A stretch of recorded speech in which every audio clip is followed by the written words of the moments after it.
Hello. Welcome to the stream. It is Feedback Friday, Art Edition. Hello, hello, hello. Welcome, welcome. Sorry, I did not actually schedule my stream as I normally do. My bad, I forgot to do that detail. Hello, Swifty. Hello, hello. So we're gonna do probably an actually short one today. All the kind of assignments that I have are concept stuff essentially. So at this point, it's a little too early to kind of share that live, but hopefully the next stream we'll be doing some of that work together, which would be really fun.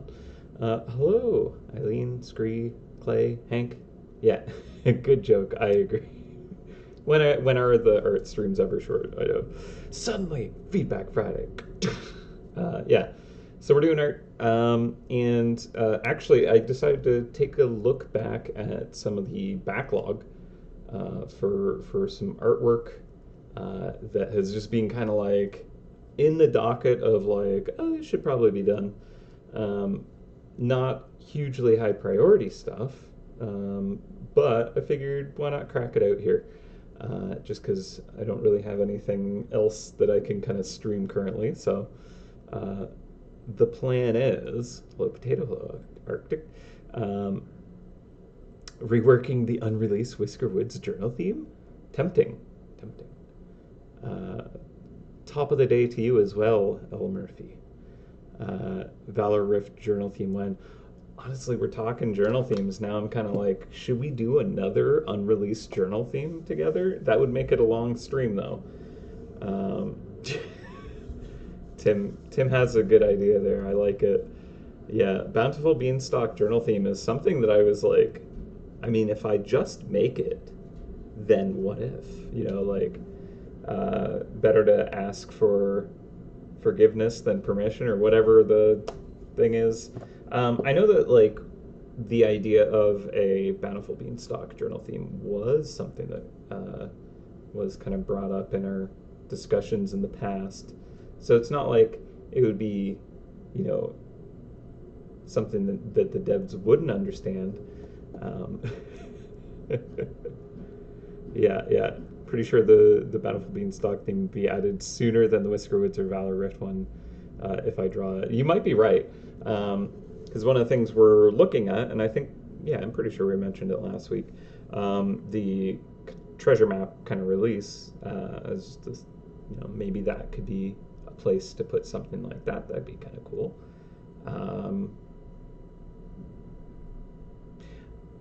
I think what we'll do is we'll work on what I had planned to work on, because it is stuff that is like, I guess this should get done. I don't think it'll take very long.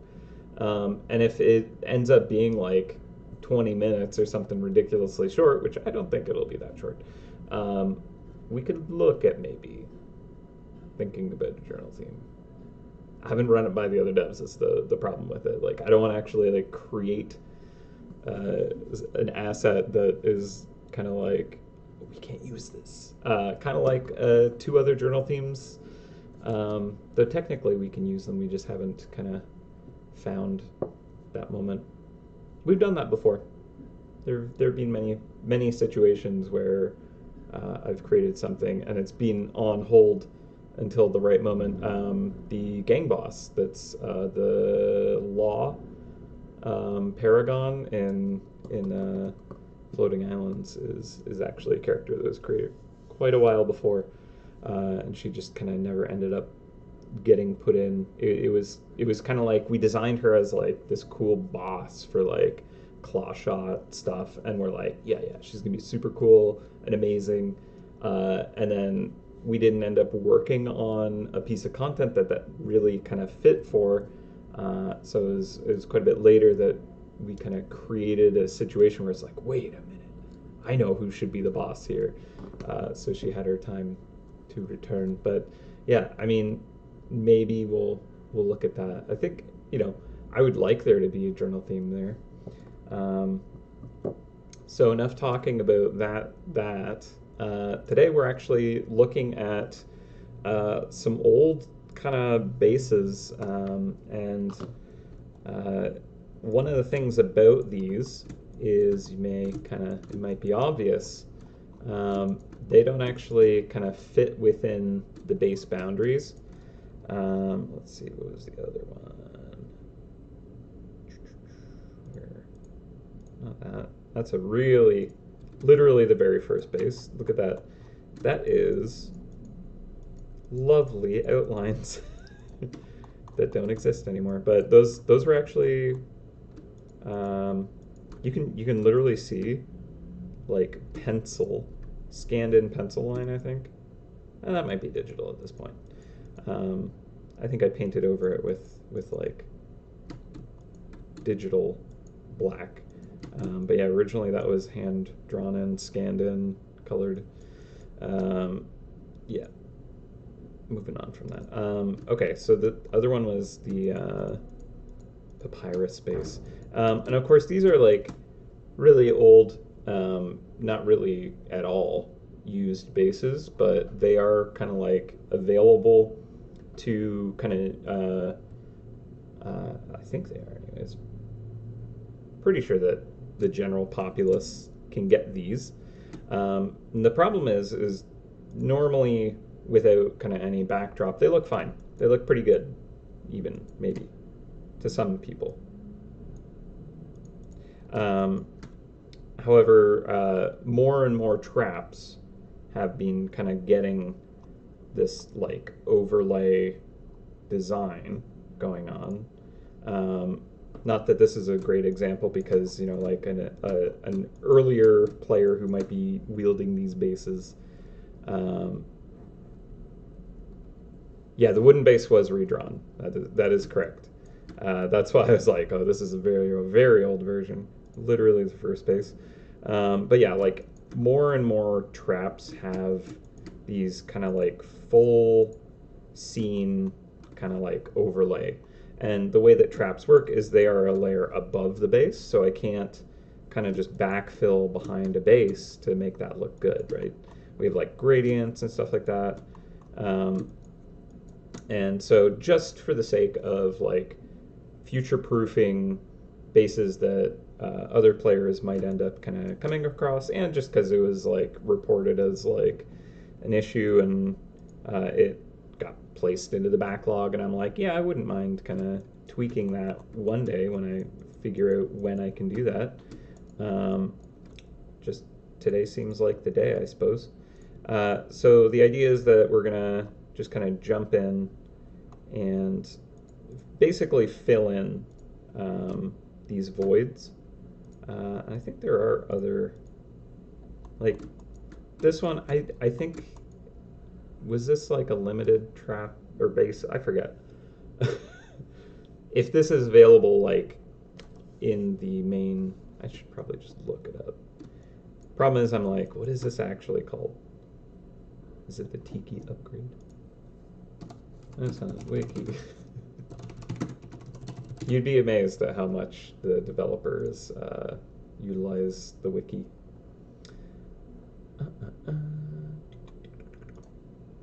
Yeah, okay, the Tiki base, yes. Was this sold by any trapsmith?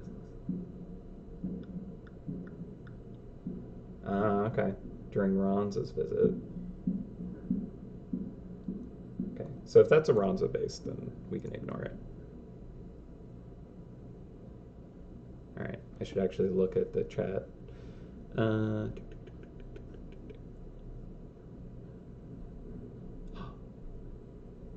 Sound the hunter's horn, but my efforts were fruitless. Oh no.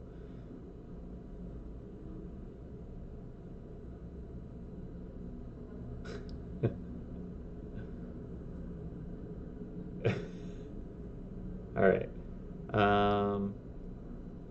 Bamboozler, wooden.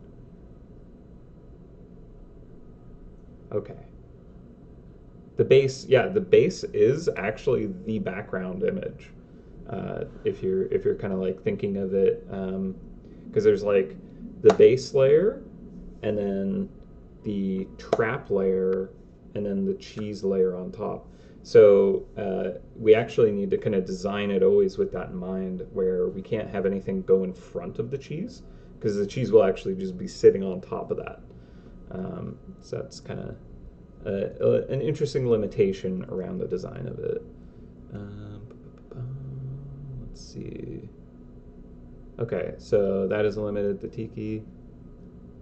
Yeah, okay.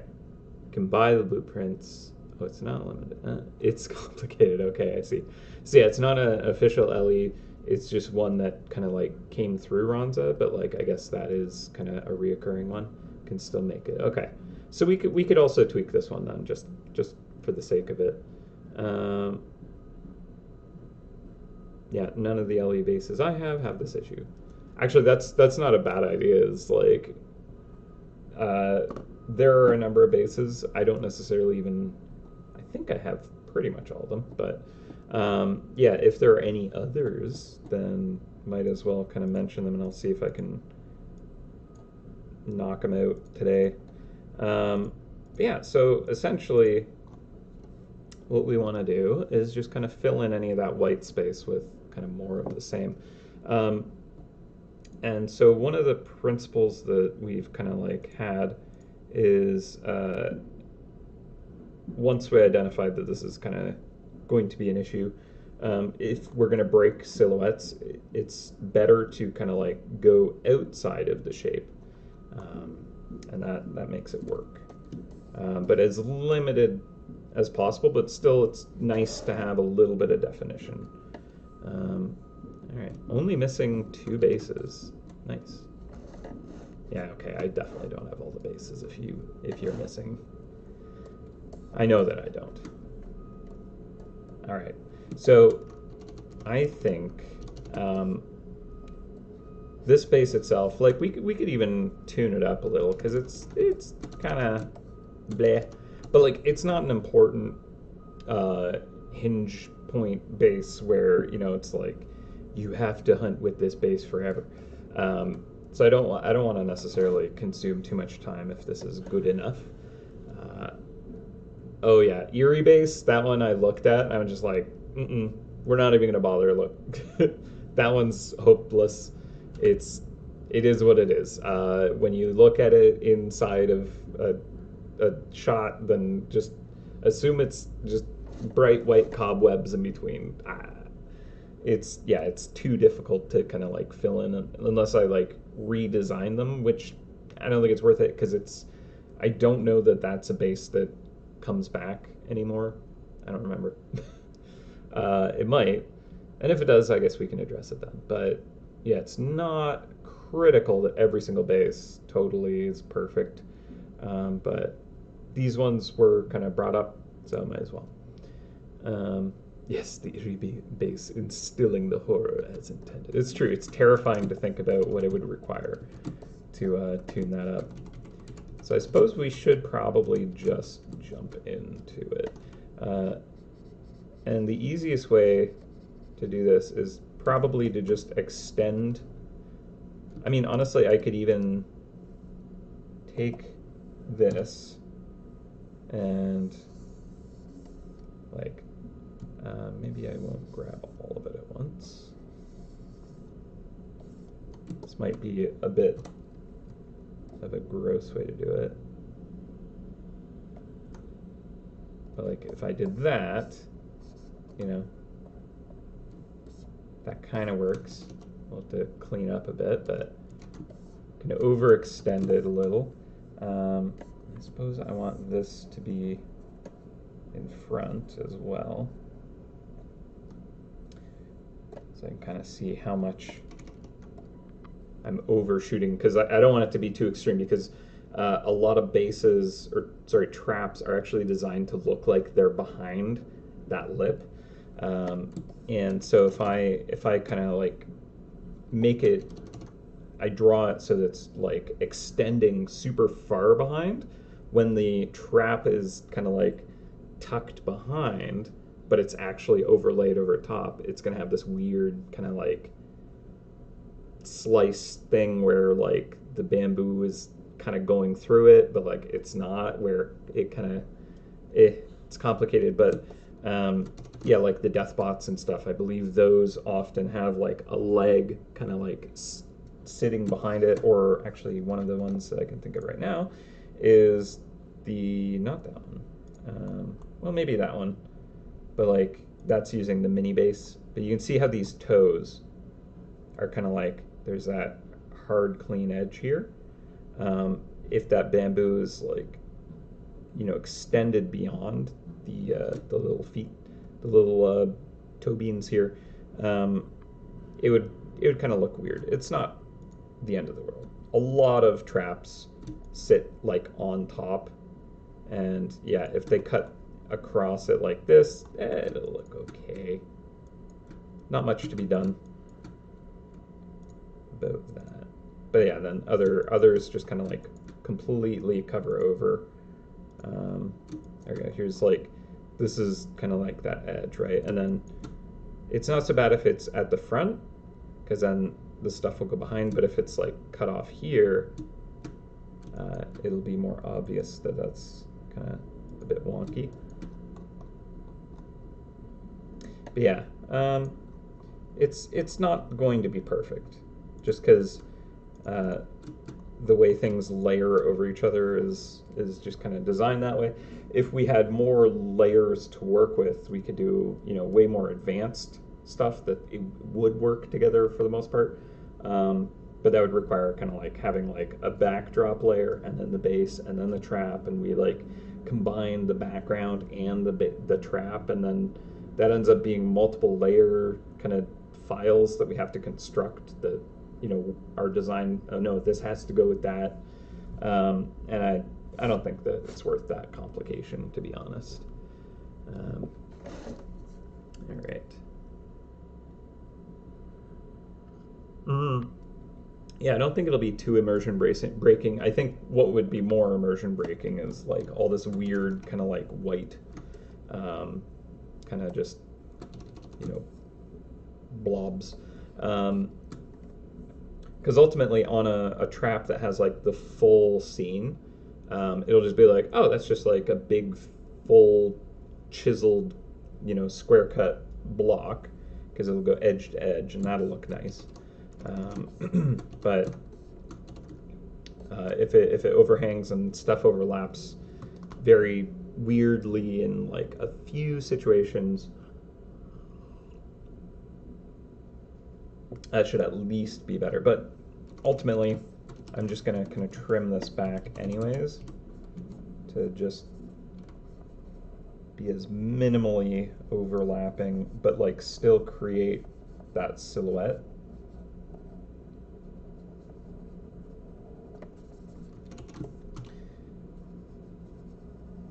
It's kind of ghosty looking right now just because I have a layer over top to show me where the edge is, and then a layer behind it right now just to kind of make it easier to see how much I'm overhanging from that.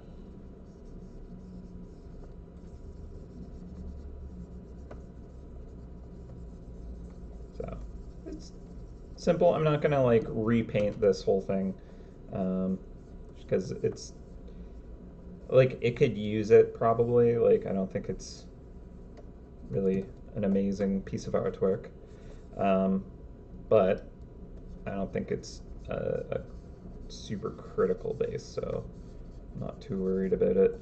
There are other assets that I think would be more useful to reskin, repaint, if we end up kind of like focusing a cycle on that. Yeah, what I would actually want to do is kind of like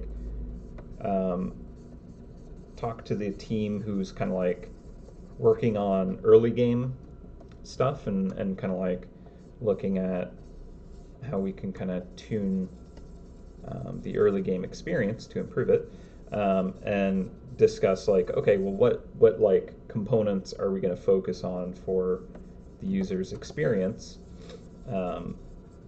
and maybe tune up that artwork specifically, just because it's like, okay, we're intending the player to get these pieces of gear, and if those look cooler, then it's worth kind of like investing a little of that kind of repaint potential.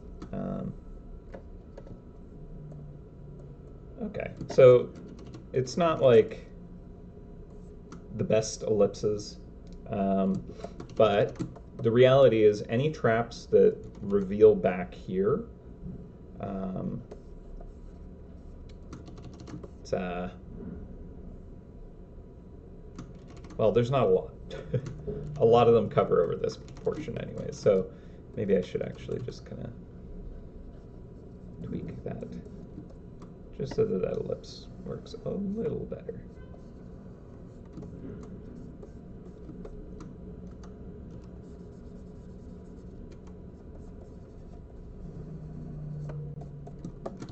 Because yeah, there are some where it's like there's this window gap here. Actually, there's a decent enough amount that I would rather it have like a good form here, and then if it gets cut off weirdly, it won't, you know, be too bad, but I'd rather these ellipses look a little rounder. Because we're definitely going to overshoot it here on the bottom and on the sides here. So,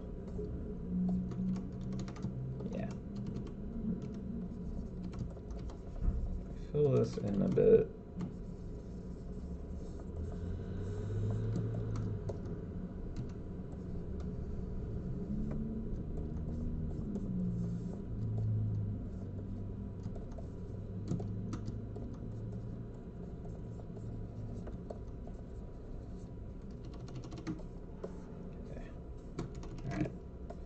Suppose we could clean up these artifacts that I created now.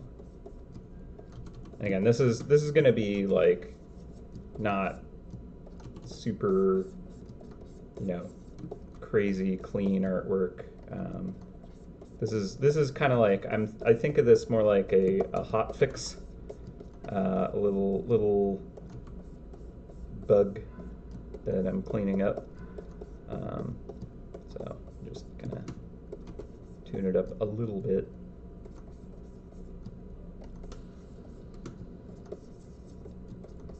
All right.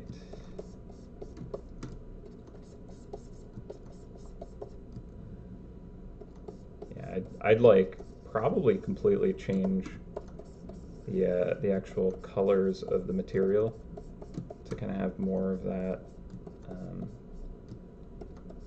Maybe like just kind of dried grassy bamboo look to it. Maybe a little more warmth in the shadows and stuff would be nice. Okay, so yeah, it filling that edge looks a little nicer.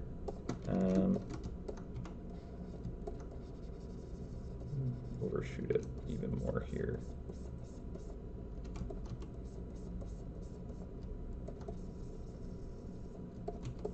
Don't want it to like break the silhouette too crazily.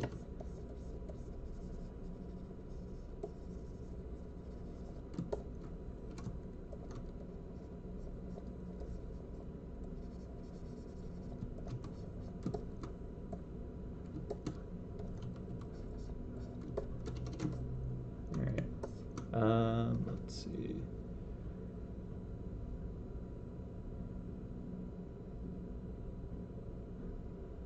Yeah.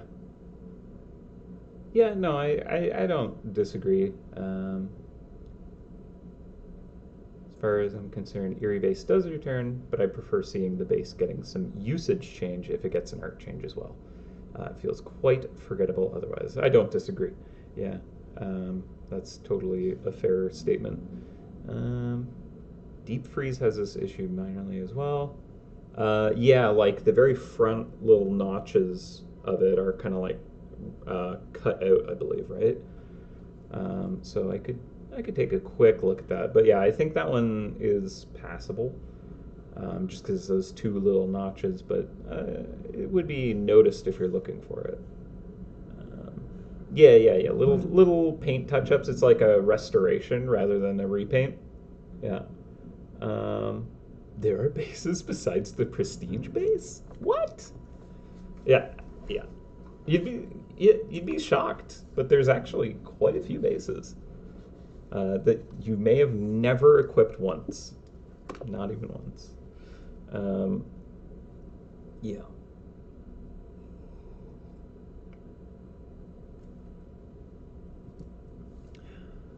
Hi, hi, hi. Hello, Snowy. Uh,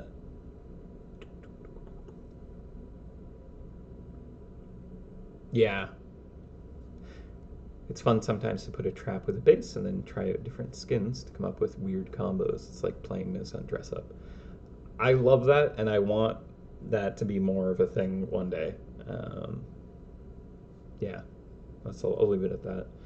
The bamboozler base. All right. Oh, thank you, Gonzi. I appreciate that. Master the Dojo Mouse. Oh man, that's an old piece, huh? Some old art, but I thank you very much for that very lovely comment. Um, the pixels, what do they mean? Yeah. Yeah, this looks like a job for content aware, Phil. No, I I do not use such tools. I am far too elitist. Also, I'm not using Photoshop, so I don't have that. Yeah, put a little panda on it eating bamboo. That could be a fun trap. If you like combine it with the bamboozler base, it like has some kind of weird effect like that. Changes the art. It'd be fun to do more of those. We have there's like is it the brace base, the physical one, and all that does is it like lights up. And then I think there were some event traps, like a Great Winter Hunt one or two. It'd be neat to do more of those. I think those are cool. But yeah. All right. Yeah, so little bamboo raft. All right. Let's see. I am on the correct layer still.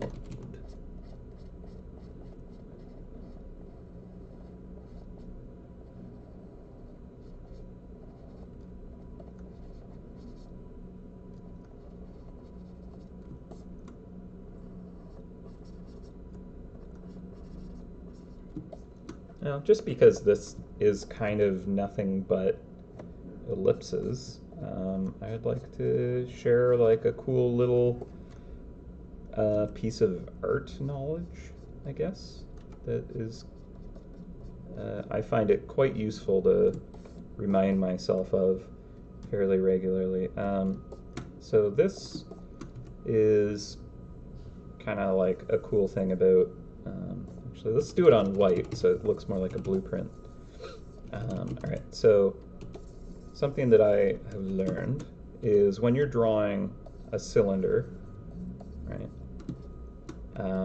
like a pipe, right, or a piece of bamboo,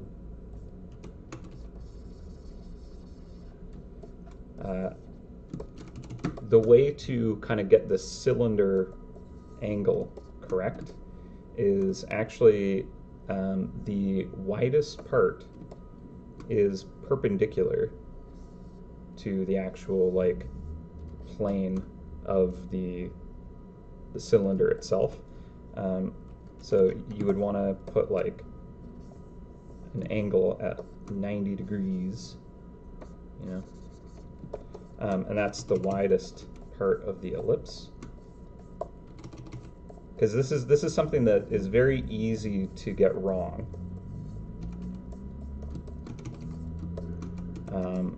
Where you're just kind of like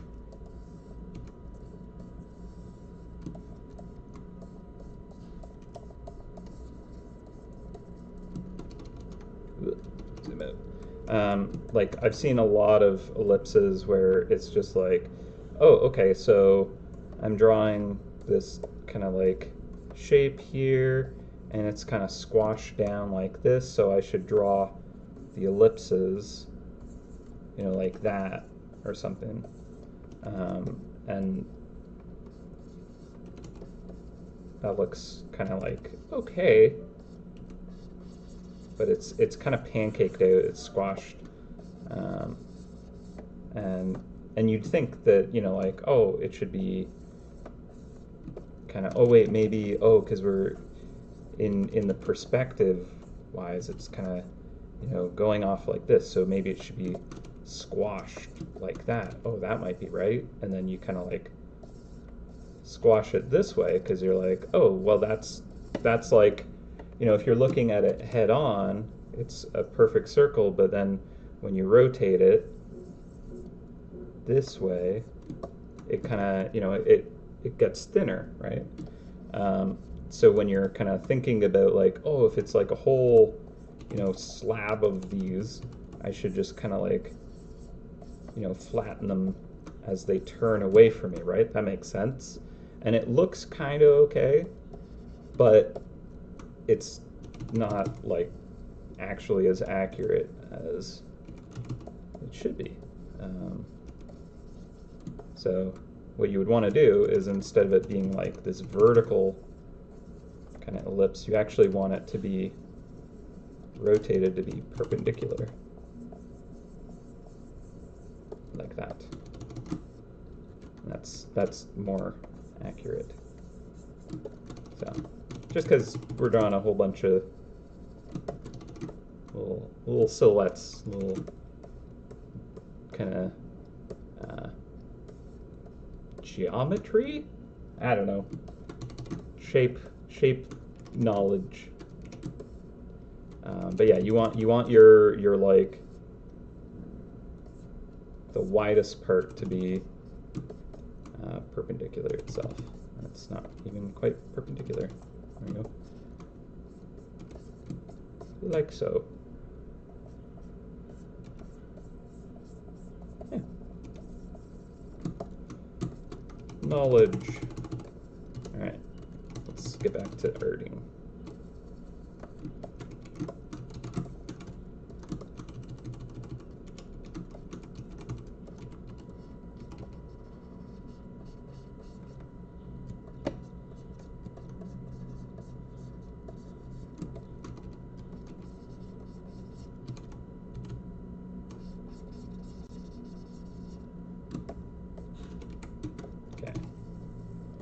So, I guess I'll just kind of repaint some of this here.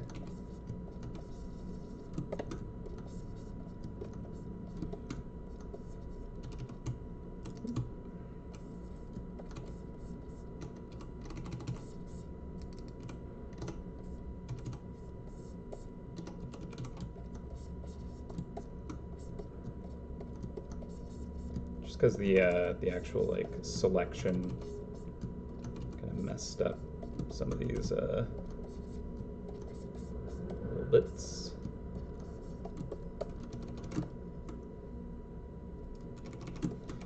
Don't think bamboo would have segments that close together.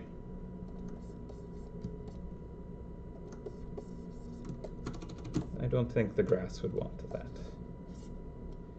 Got like a weird gold portion right here. We're gonna have that. Let's just get it in a few more places, at least along this stem. Maybe it's, you know, one of the pieces is, hey, you know what, I was just talking about this, look how vertical that is, right?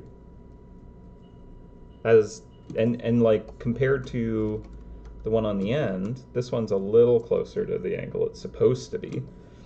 But yeah, like look how weirdly kind of compressed and bent out of shape that looks. So now I want to fix that. Let's see. It might work to just, that's not the selection tool. This probably won't work. Probably gonna have to repaint portions of it. But what I would essentially want to do is rotate it like that much. Yeah.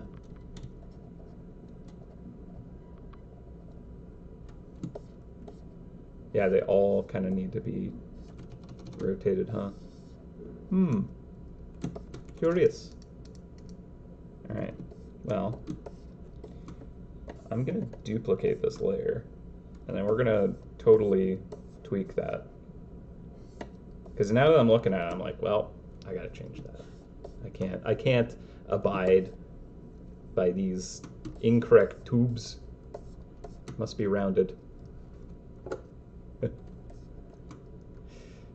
I guess it's maybe not perfectly circular all the time, but it's going to bug me.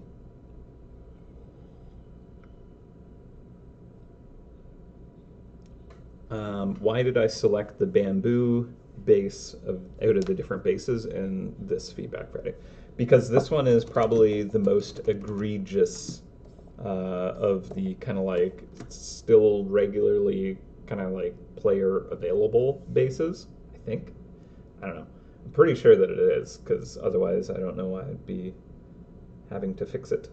Um, but essentially, the reason I picked it is see all this kind of like white space. We have a lot of traps, and more every kind of time we make new traps and events and stuff, we're introducing traps with this kind of level of detail that have this kind of like scenery around it.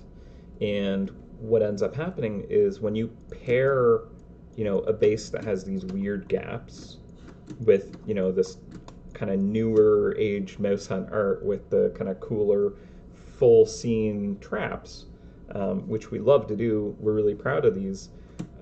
It looks really awkward, and honestly, we're doing this more and more. So newer players who might actually use this base or the other ones that I might tune up, they might end up getting these traps with these kind of nicer scenes, and we want them to pair it with whatever they have.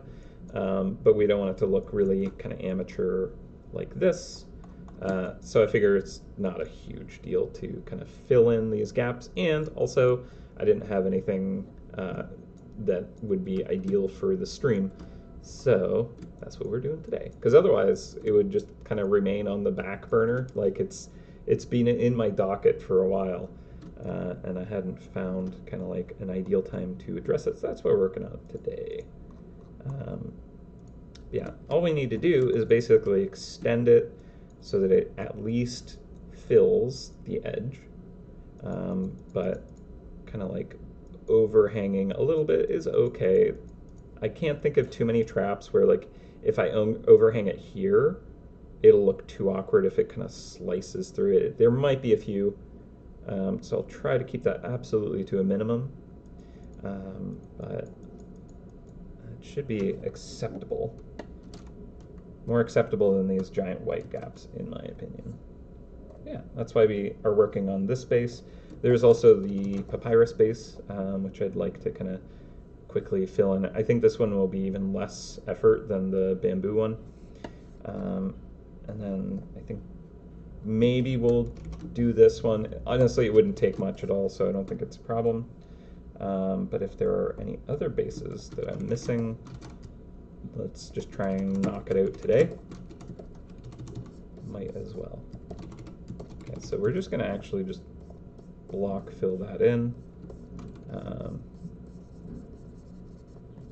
So that I don't not do that.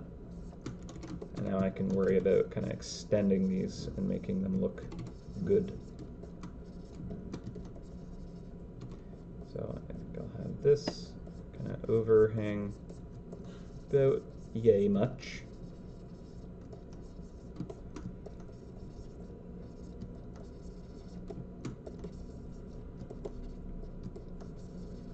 Yeah, I could do a lot doing like an actual repaint on this, but I don't think that that's too necessary. I'm going to bring a little more highlight to this round here, just so that you kind of like understand the layers that are happening a little better.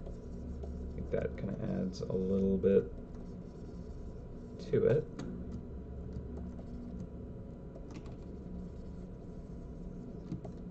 A little more dimension is nice,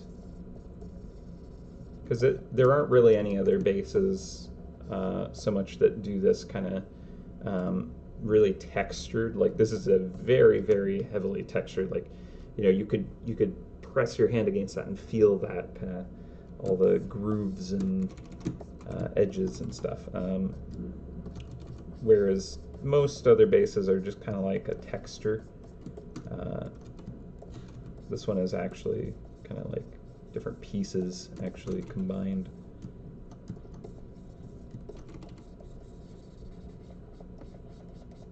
Okay, and we're just going to bring this all the way down. And we'll go to our hard-edged brush. I mean, technically, I should probably just grab the side selection here. That way I can just kind of quickly fill this, and it's accurate. Boom. All right.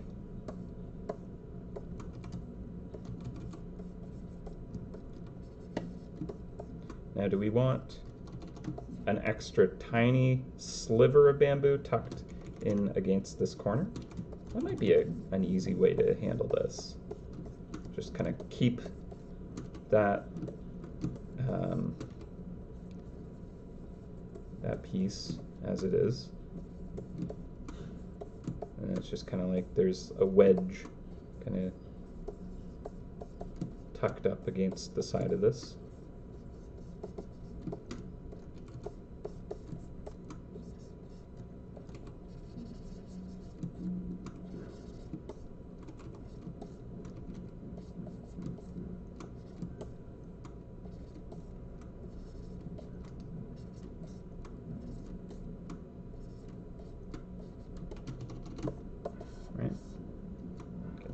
Select that, and actually I'll have this kind of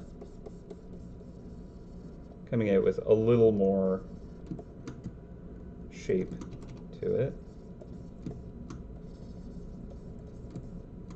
And I am just emulating the kind of like the brushwork that exists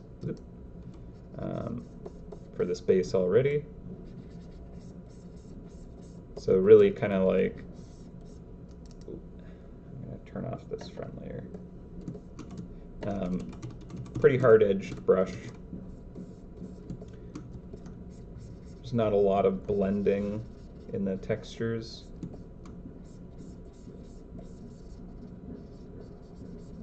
It's kind of just matching the style and also making it nice and quick and simple.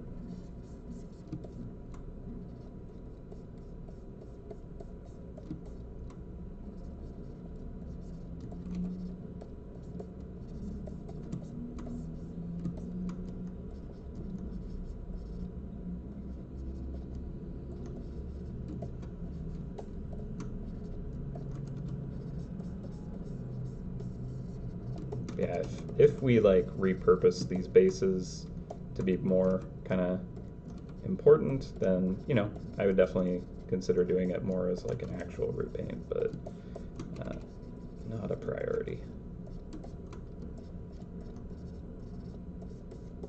So I just want it to be quick and dirty, but meet the requirements. I'll brighten that up just a little more.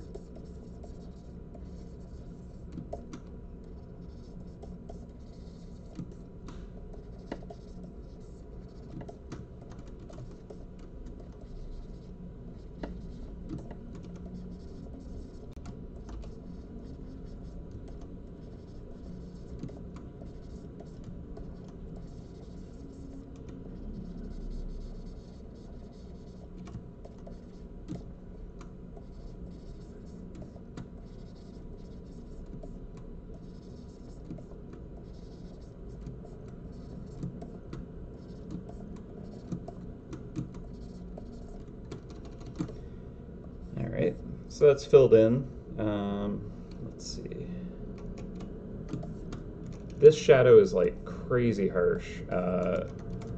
It really doesn't kind of match so well with kind of the rest of the lighting scheme. If anything, I would rather this deepest shadow be kind of like much further down, more kind of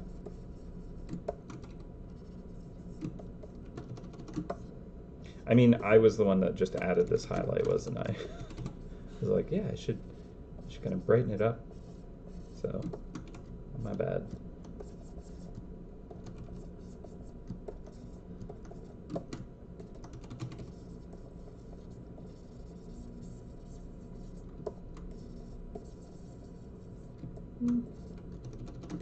I mean, maybe I'll leave it, and it might look better to just kind of bring a little more of that down here. And if I soften it too, I think that'll help. Because right now it's kind of showing it like it's this cast shadow, like this hard-edged shadow here, but what I'd rather it come across as is overall this whole side is in shadow. Oop, wrong brush. So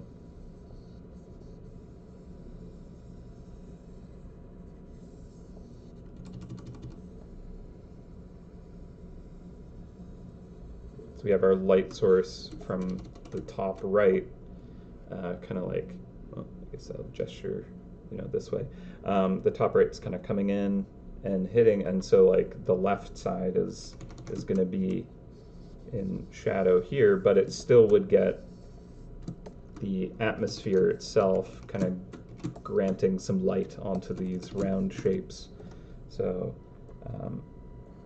what we can do is kind of still hit it with a little light, but we can kind of make it a bit more kind of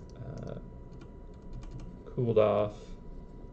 We have more of kind of like this gray, blue, more muted kind of light that's kind of showing the roundness of these pieces of bamboo here. So it'll still be obvious that it's little round stalks. Okay, so we're getting a little bit of repaint happening. It's fine. Still keeping it really loose, just to not have to repaint the whole thing. Still want it to kind of match. But it feels a little more kind of, the shape that I want it to. It kind of had a flatness before that, like the top side and the left side didn't really kind of have enough difference between them to kind of be obvious. So that helps. Yeah, we got some bad ellipses going on.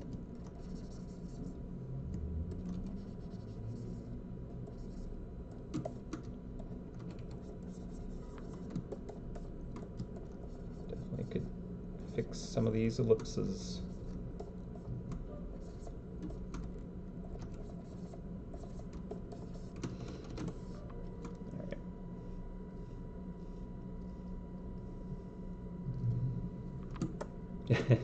Yeah, that was probably the old art.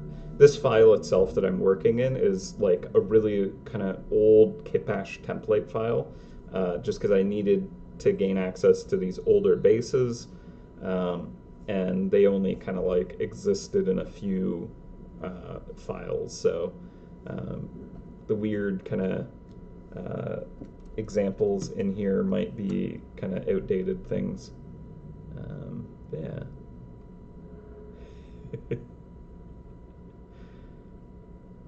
That is something I've brought up with the dev team before is Balak's necklace. It's true. Yeah. I like that this is like a campaign that you all are waging though, so I encourage it, in fact. Keep up the good fight.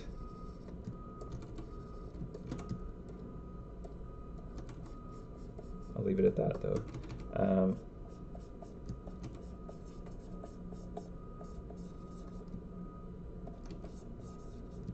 right. So I do want to fix the ellipses. They're bothering me. Something fierce now. And look at how it like transitions from kind of like it's like that to almost right. You know, it's like such a weird change of shapes. So how to handle this? I am wondering if I should just like repaint the front. That might be overkill.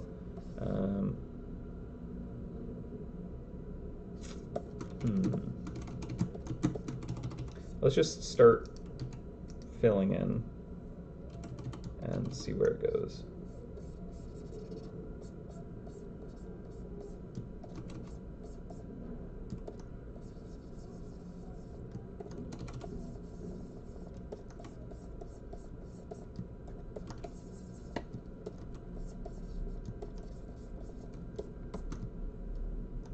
Like, that's too extreme now, right? Because this is our angle, so we want it to be that, and right now I'm doing it like that. So let's try that one more time. And of course, depending on like how turned away that angle is from us,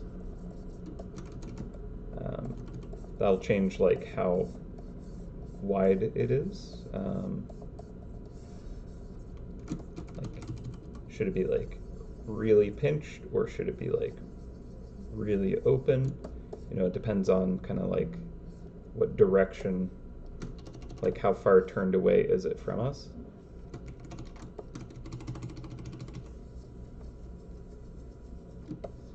Actually, I'll leave that up just as kind of a quick reference point.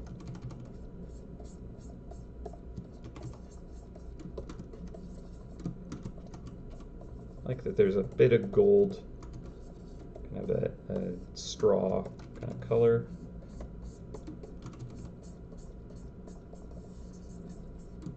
In bits of it here and there, so I'll try to preserve that.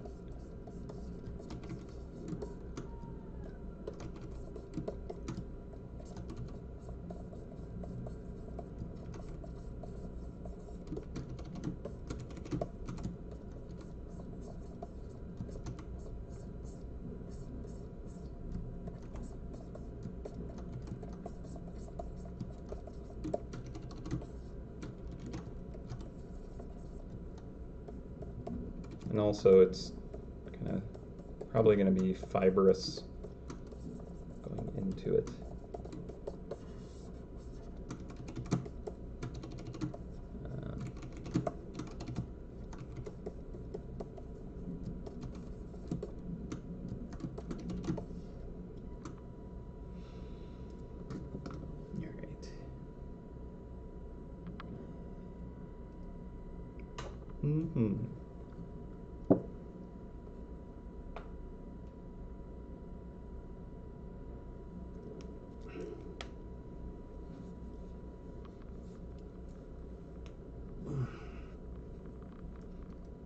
Okay.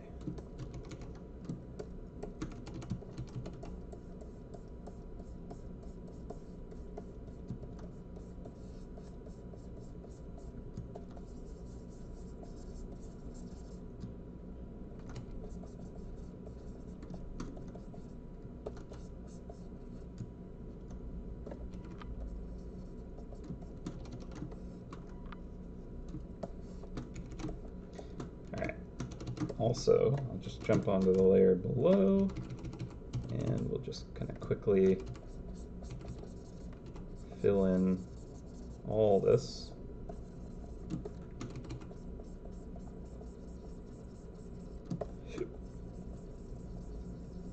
Just so that it's filled in right now.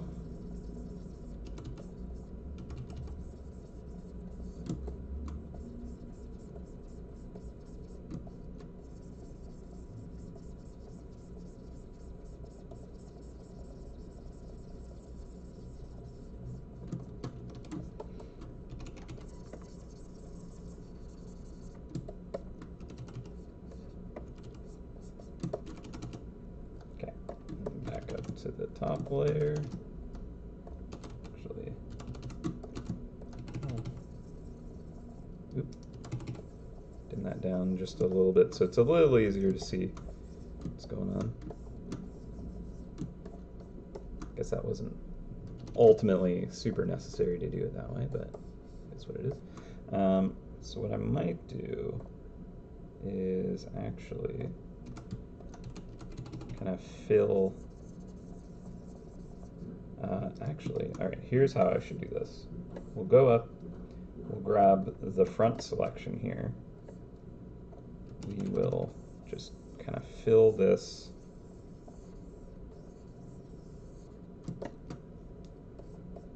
right.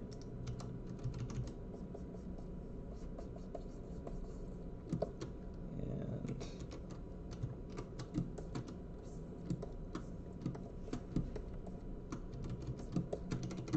okay. Now bring this back, and I think that I will just kind of loosely erase away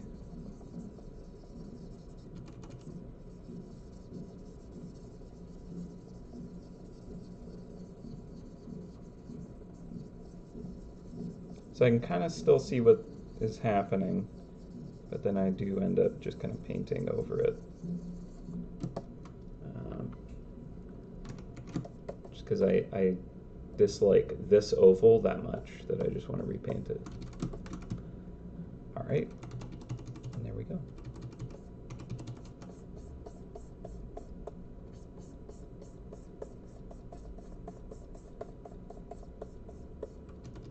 So we can just start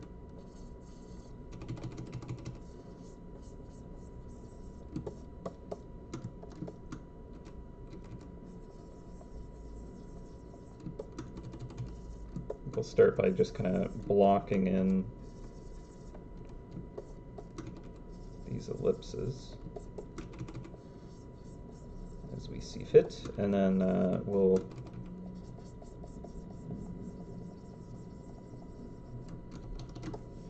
tune them up. Okay. Yeah, I should probably have just done a layer on top just for this, so I could kind of grab the colors that did exist before. Oh well.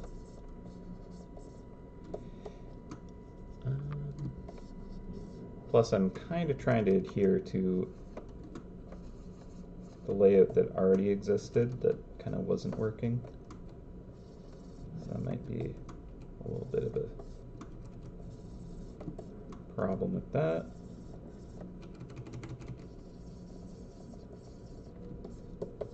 Again, I need to kind of be conscious of that angle, right?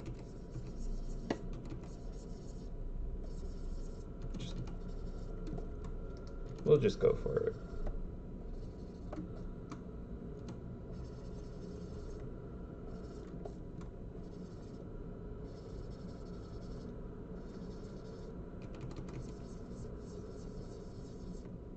Okay, and like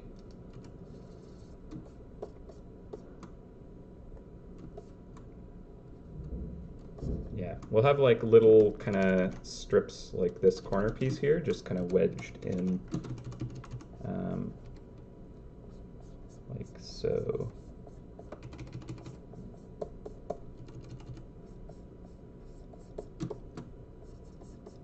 Little kind of screaming frog right here. All right, good.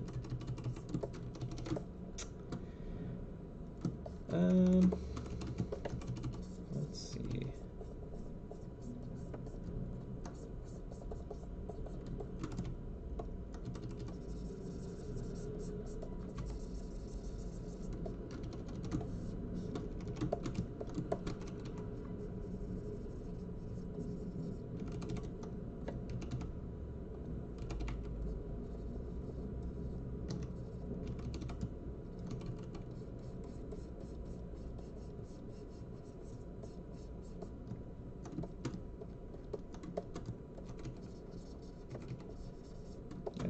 shoved it over quite a bit.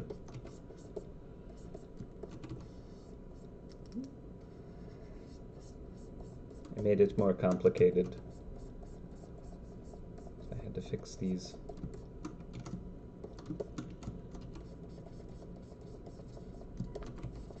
Silly me. Of course, I figured out the way to kind of make it more difficult, right? It's just how I do.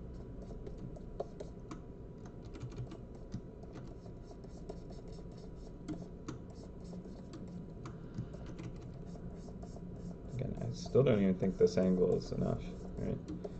So I need to, think of this angle.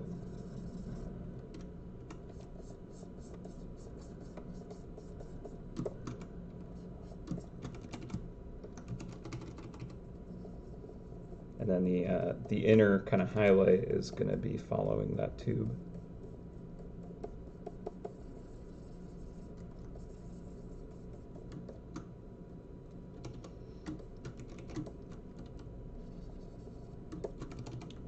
Also, the inner side of it is going to kind of like have light kind of hit and bounce around in there. So maybe we can kind of like add a little bit more saturation inside that shadow.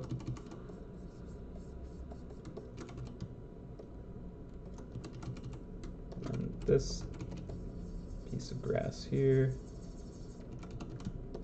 is going to be butted right up against that.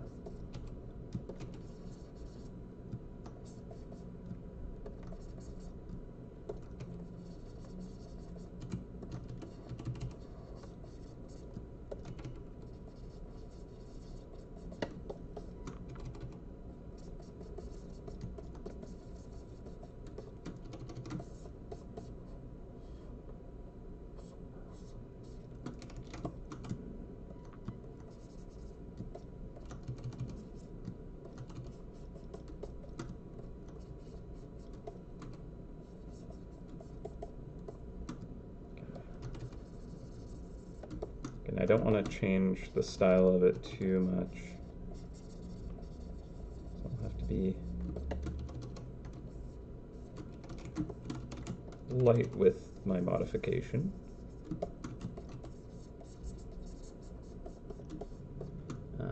Let's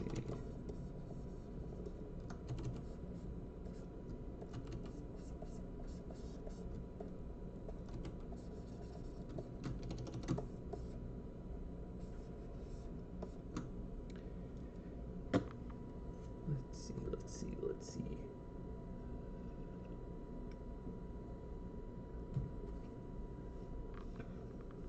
That'd be kind of cool. There's like steam and stuff coming out of it.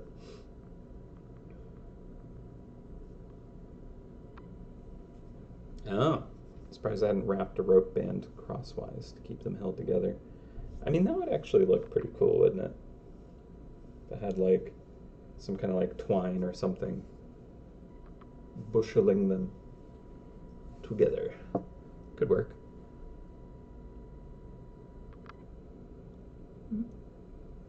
Not necessary, I don't think, because it just is what it is, but it would look kind of nice, maybe. Okay, I won't worry about that detail at the moment, just because that's going to sidetrack me if I do. But I'll consider it. I don't think that's a bad idea. Alright. Yeah, I'd rather make sure to just kind of crack out all the bases I can today, and then they're done. Because yeah, just kind of modifying the design more than I need to is kind of reaching into that like repaint territory, and if we went there, I would probably do a lot more changes to this base.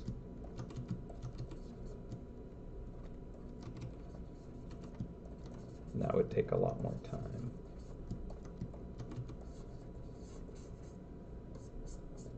And kind of putting that much effort into it, we want to make sure that has enough meaning behind it to kind of warrant that effort. So there are definitely other things that I am working on and can be working on,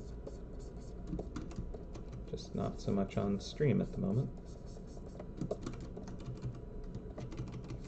It's kind of too tightly bound together.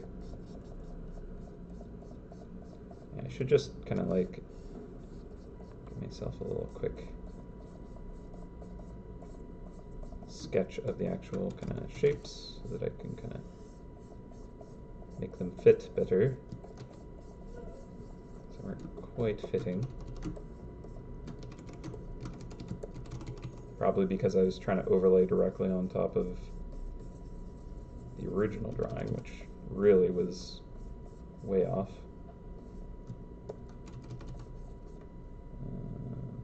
Yeah.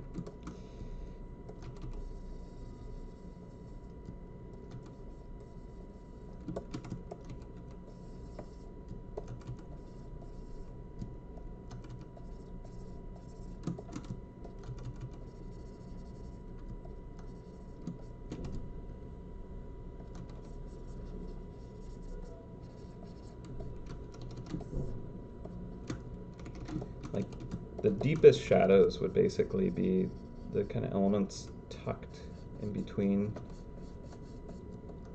each other, because that's kind of, you know, the crannies that the light is not really going to be able to bounce into very easily.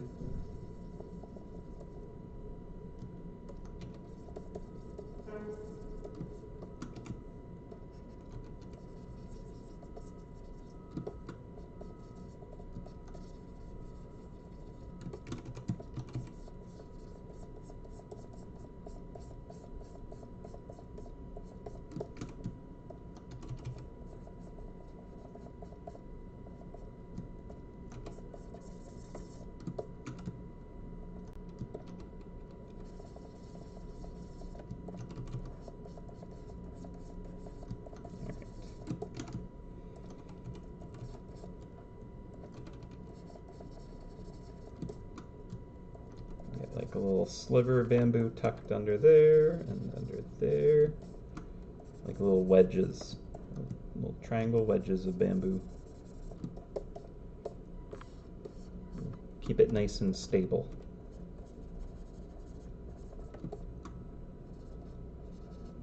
I suppose that's what you would probably want for a base on your trap setup, is a nice stable base, huh?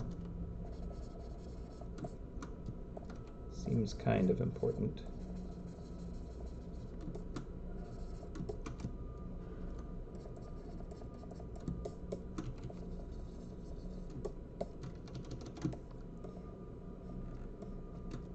Okay. I'd say just more of the same.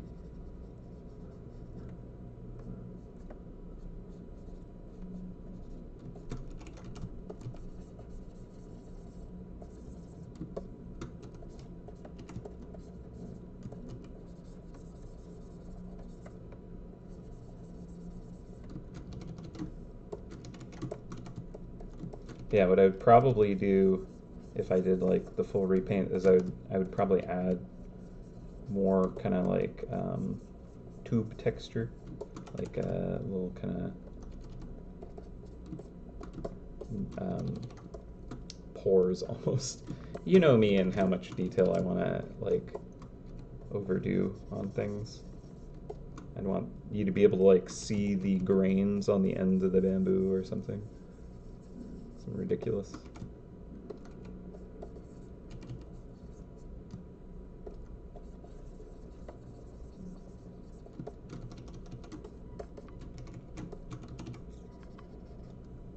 Alright, let's do a little rotation just to kind of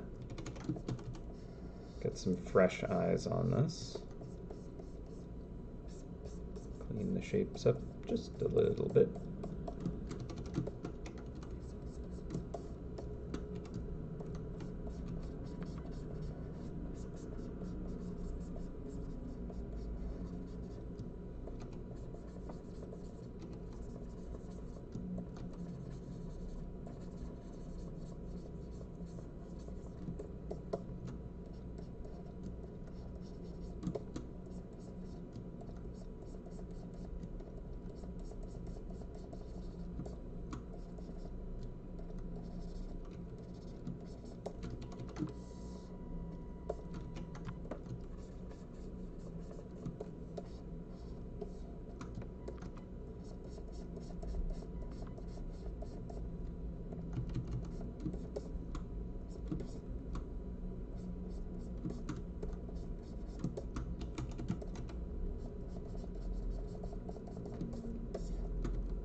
Hmm.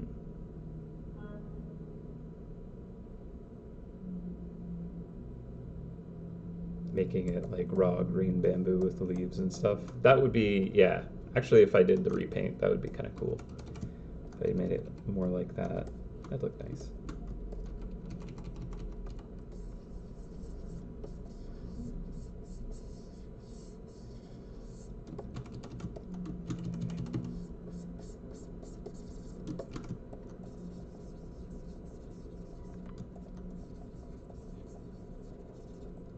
I could definitely go for something like that. Unfortunately, not for today's assignment. Just be a bit out of scope for the goal. I like the design idea though. That would look nice.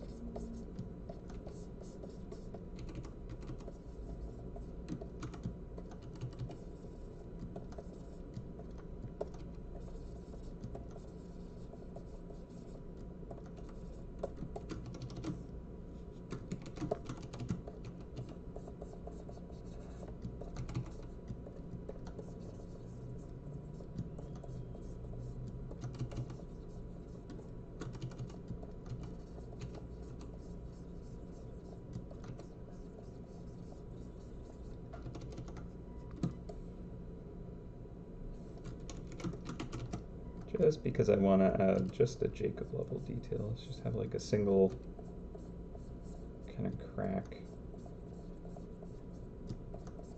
right there.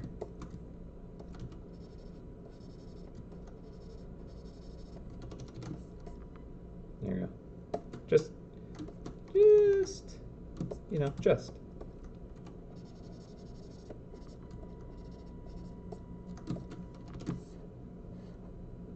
Yeah. That feels a little more real with that.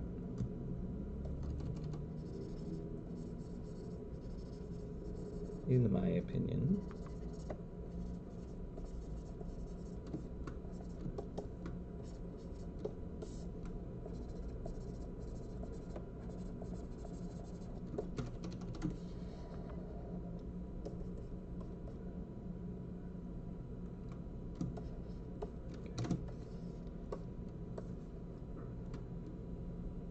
I also don't want the actual tubes to kind of like feel like they're changing sizes too much. So what I might do,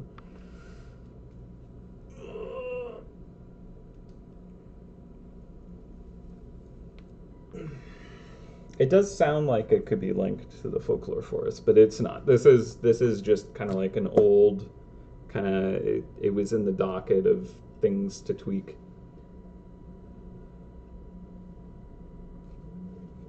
And I just kind of figured today could be the day to just knock that stuff out, because it's literally just been sitting there for who knows how long.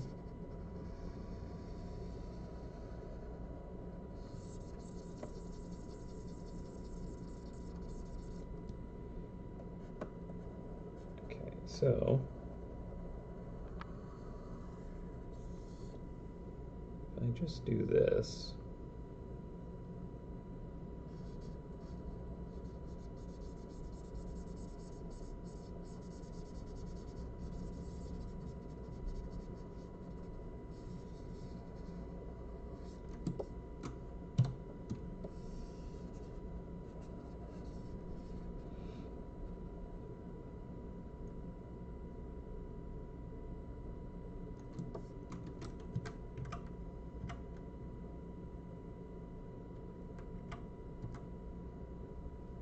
and we'll tweak it. Maybe this should just go to the end.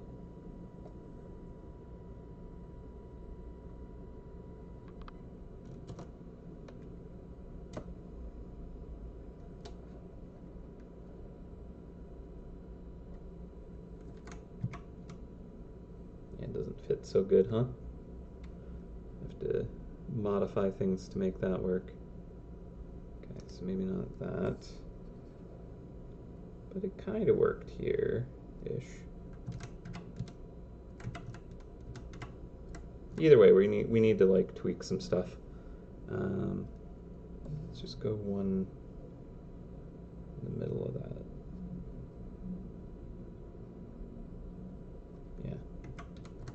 Yeah. I'd say this will set me up to kind of get that last one shaped a little bit more appropriately. Sure. Let's just do it.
So obviously we're going to need to tweak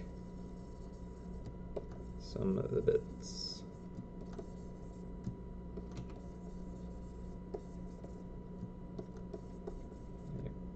Crack ended up lining up with that. That's kind of neat.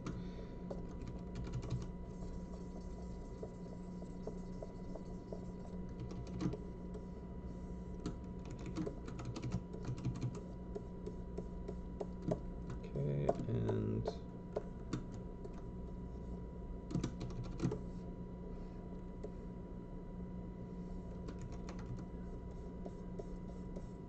like to continue that one.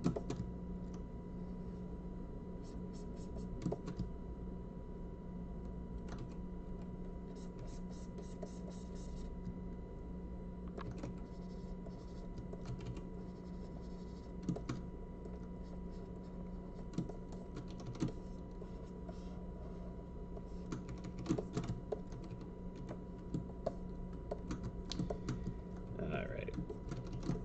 Well, I definitely overcomplicated it.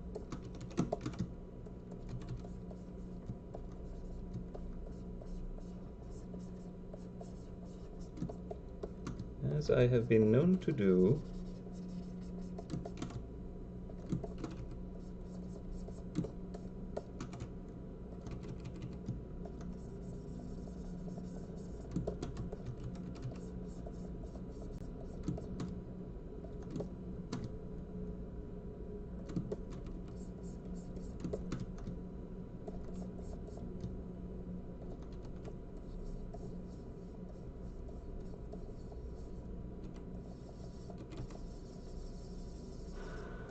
And I can't just let the ellipses get away like that, you know?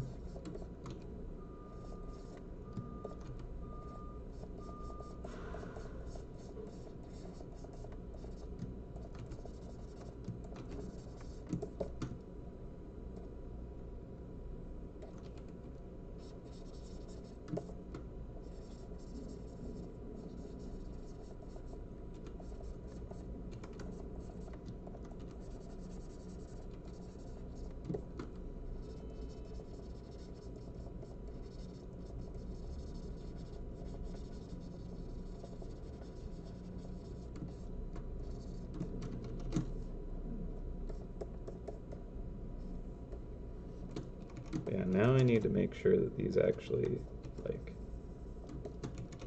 go to something.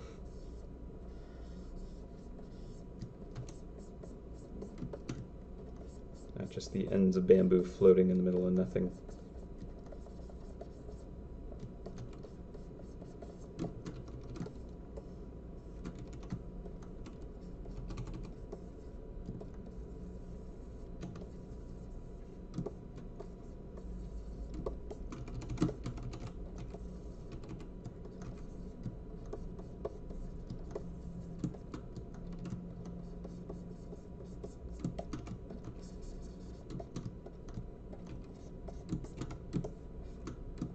this one.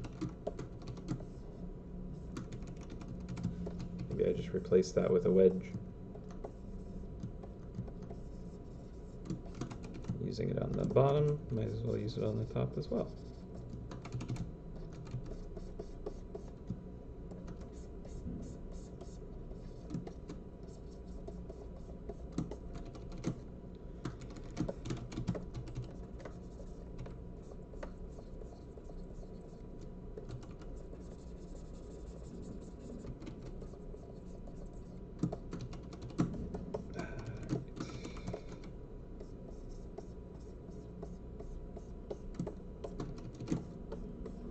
That's just kind of jammed down in there, isn't it? Sure.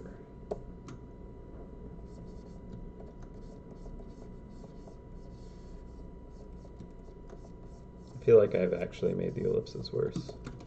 I don't think I did, but it kind of feels that way.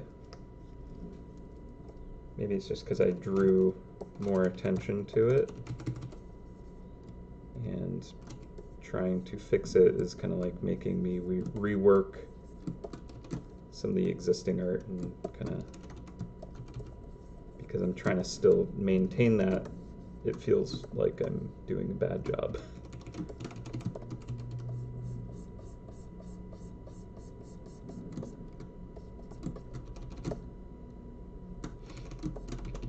This needs to be a bit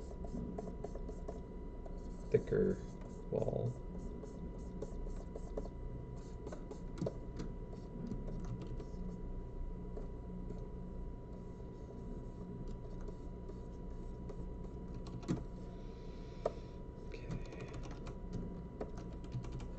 Wedge needs to just fill that space a bit more.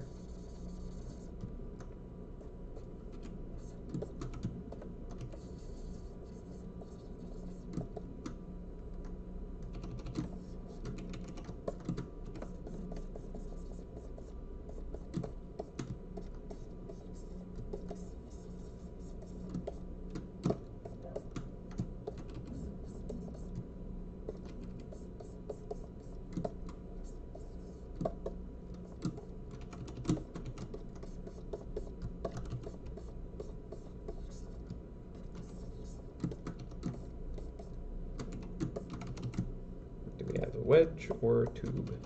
Again, there isn't really one drawn here, so we could wedge it again.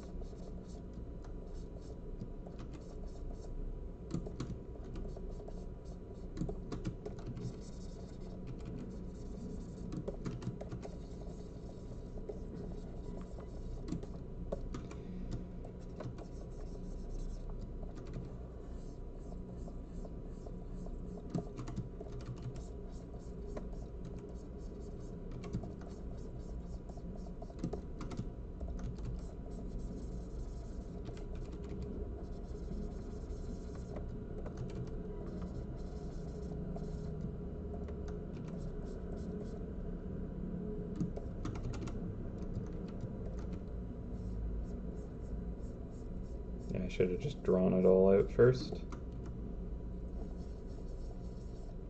Would have been more efficient, to be perfectly honest.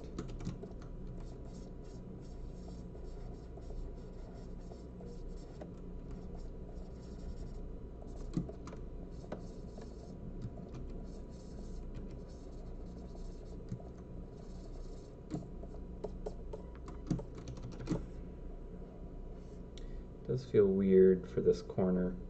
Like this piece is just kind of suddenly turning it up quite severely.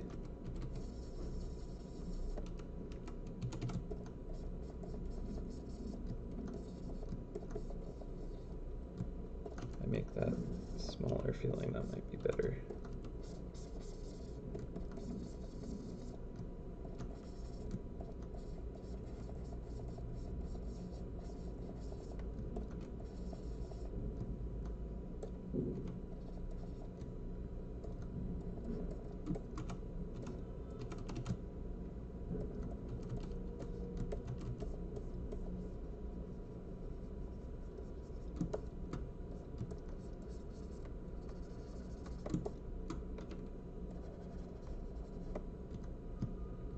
Okay.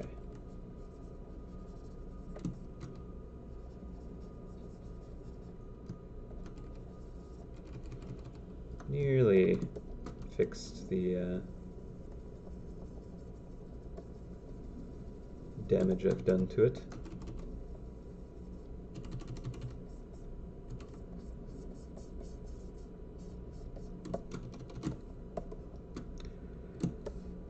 Okay, starting to look like it's getting there. Oh, all right.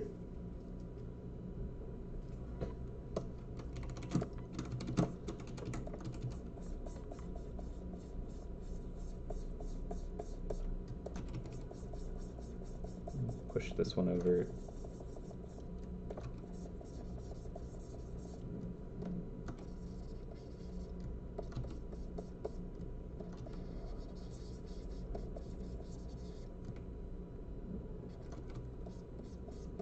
Felt a little too floaty where it was.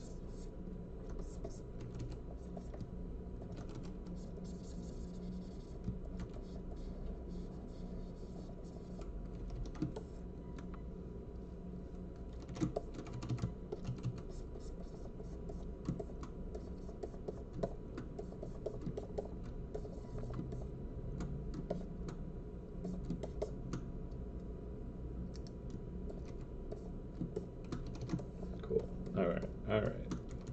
Get a little wedge piece here.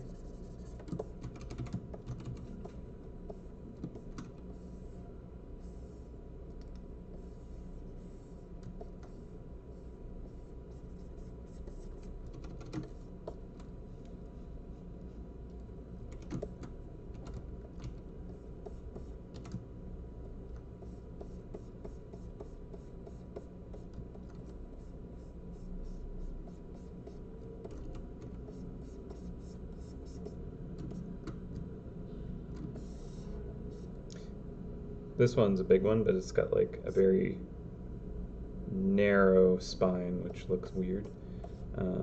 If I actually look at these logically, I'm like, uh-oh. These no longer work. Uh-oh.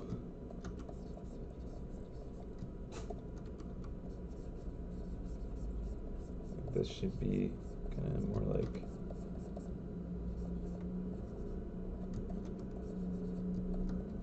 Right?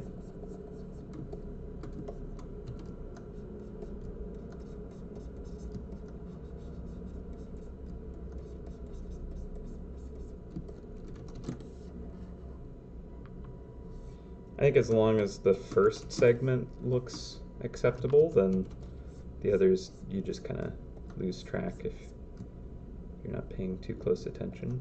You can get away with it.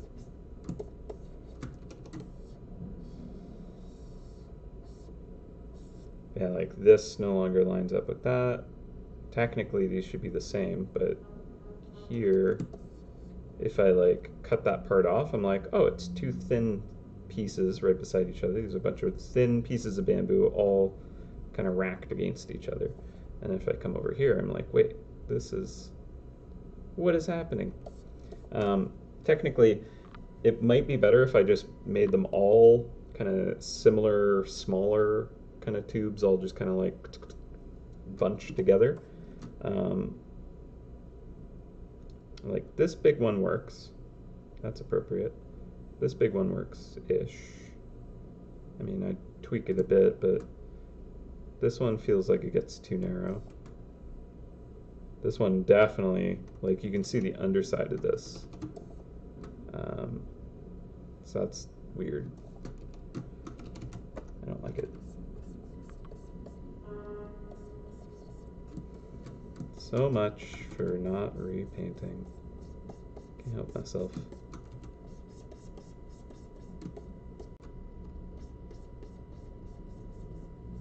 The worst part is that actually that band kind of worked, you know.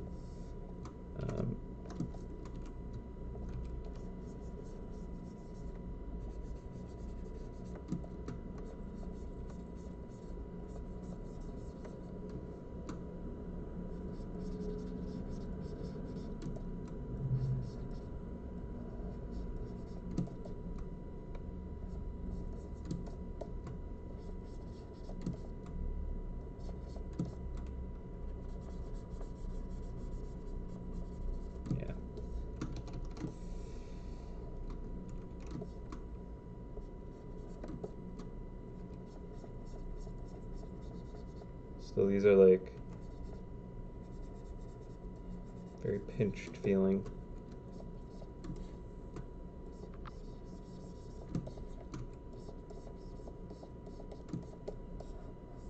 If anything, I want these to kind of feel like they're stacked over top of it here.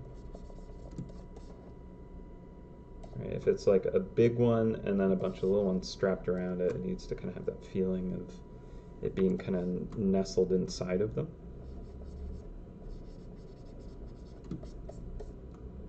So yeah, that ellipse, no dice anymore.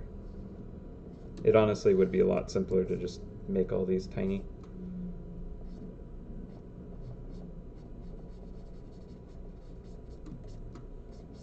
But when have I ever chosen the simple way out? What a fool. It's gotta happen every stream, apparently, where I like dig myself into a little hole. Every stream. Okay. Because like these two need to like link up, right?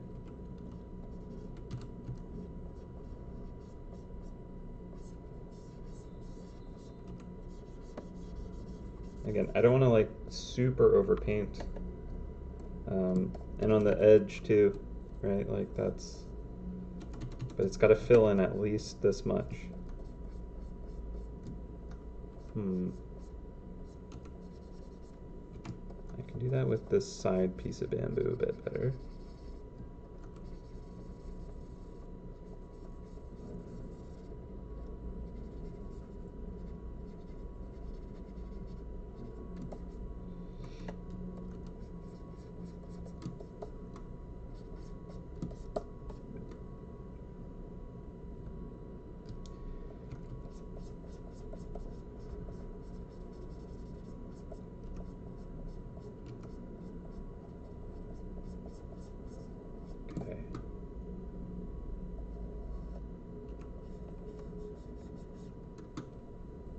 Merge this with the layer below, starting to interfere.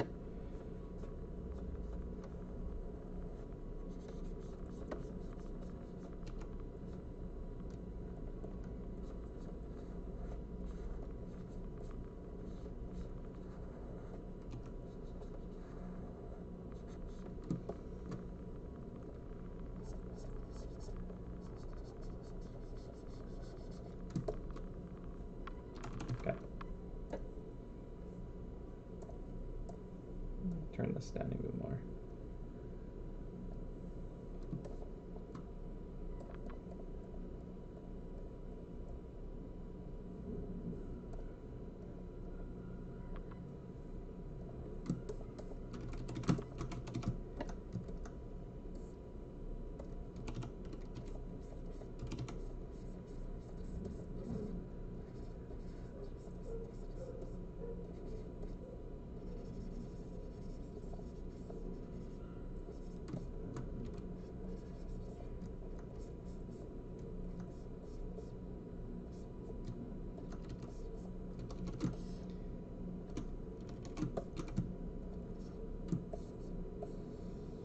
Need a brick space. Yeah, actually that's a, yeah, I can see that being a nice base.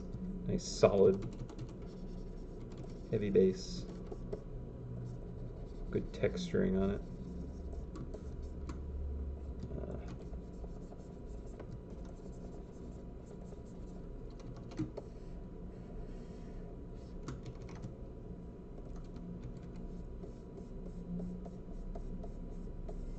Again, this wider one should actually feel like it's underneath this one up here.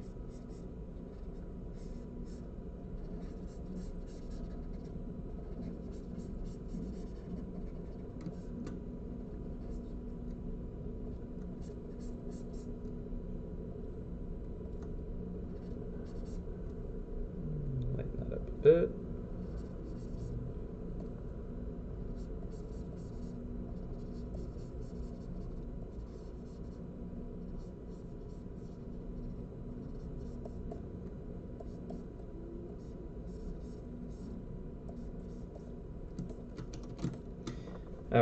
Well, I think it's acceptable.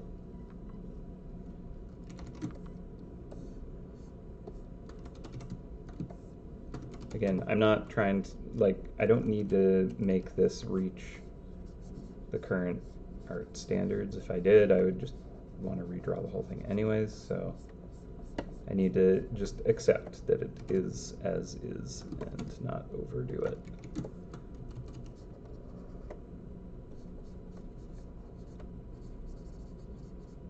Like if we want to repaint it, that's great, but I don't think we need to repaint on this. Just need to not have it have awkward white gaps where it looks like a bug. A glitch in Narnia. Okay, like a little gap here even.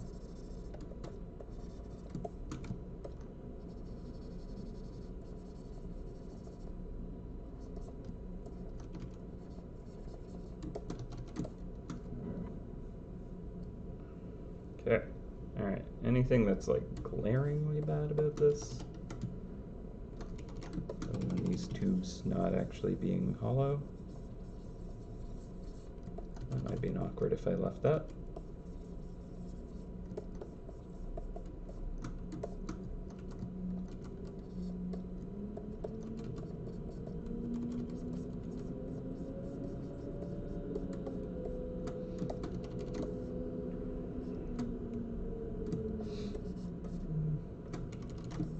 I think I want to brighten them up.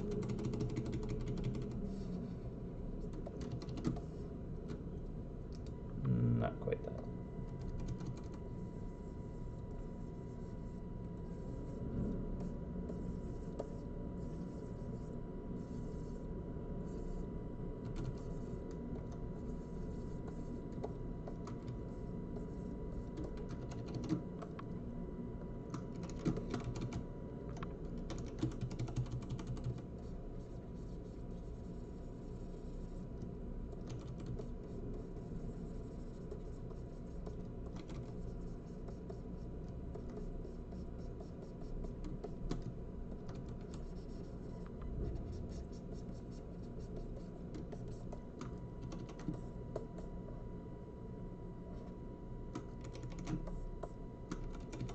Maybe get a few more cracks in it too.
Cool. All right.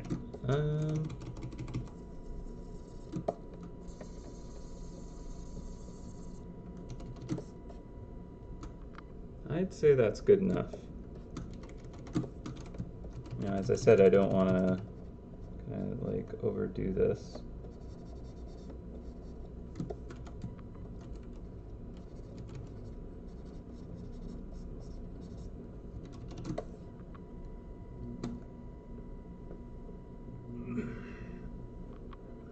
So it's sufficiently filled in all those gaps. You know, we can turn this one on full blast to see what's actually kind of being cropped. And it's not too bad. You know, it's quite a bit of overhang on the back, but I'd rather have that than the weird white gaps. So if I turn off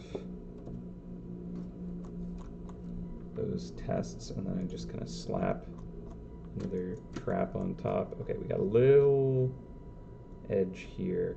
And I actually think that's an error with this file itself. It's also like, yeah, the old kind of version. This one's just kind of covering up too much. Here we go. So this is an actual kind of more modern, using the proper base kind of cutout shape. So yeah, we have like a bit of a weird edge going on here, but it's not bad along the bottom because we have these wedges. So actually that makes me want to convert this corner into like a wedge piece. But then again, you know, I don't even know if that's worth doing. I mean, it would look better. Yeah, you know what? We're doing it. It would look better. So I gotta turn this back on, but we'll put it down low enough. Okay. It's okay that this side gets cleaved off. These corners are wedges. That's fine. It's that the reason that it didn't work is this hole opens right to the edge, right? So if that hole didn't reach the edge there, I'd be fine, because basically what I'd want it to look like is, that's not gonna work. I would want there to be this just kind of like, wrong brush. You know, like, oh yeah, I see that it was a tube, but it had like the edge sliced off, right? So that looks more appropriate. Works down here because this hole doesn't reach all the way to the edge. But with it over being sliced open like that, then it doesn't work. So either we shrink this tube to not kind of get cleaved in half, which might actually work. Then again, I still want it to go right to this edge, right? It needs to get right up in there. So I'd say let's just turn this piece into a wedge.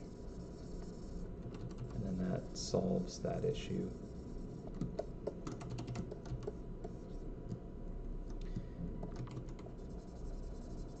We can even imply that there was supposed to be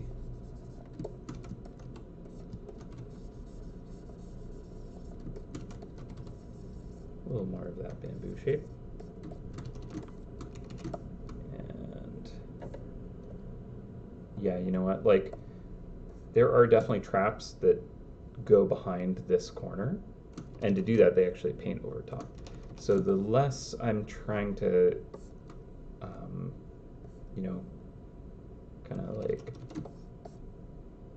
go behind or like stick this out past where it should, the better. So let's just knock that back down, and we're gonna come here and knock that down. Not even included. Yeah.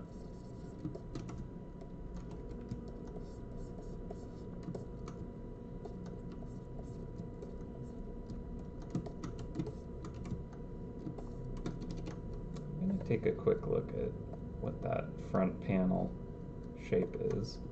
So it's actually supposed to extend all the way up here, and that's way off. Huh. Yeah, okay. That was a problem with how I repainted it. I did not respect how full this is supposed to actually be. Oops. Oopsie doopsie. Yeah, okay. I mucked it up. Alright. Layer on top. How do we fix this? We cut it back to where we need it to be, right? So that's a wedge that goes to here. This tube. You know what? I'm gonna take my advice from earlier, where I was saying, oh, I should have just sketched it out rather than just trying to paint it. Okay, so in fact, let's do a little fill here. Also, we're supposed to go on lunch real soon, but I think I'm going to push it back just because I don't actually have much left to do on this, and then the other bases, I don't think they'll take long. So I'd rather take a later lunch and just crack this whole stream out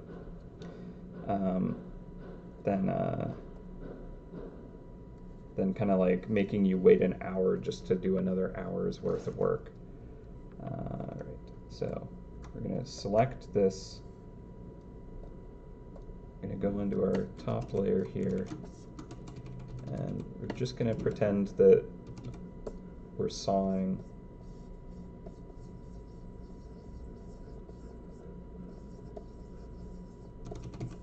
through all of these all of these pieces of bamboo. Okay, so we got a wedge here, sawing this all the way back. That's definitely going to be a challenge to fill that space a bit. Yeah, okay. What have I done? Okay, so that could work as a piece of bamboo there.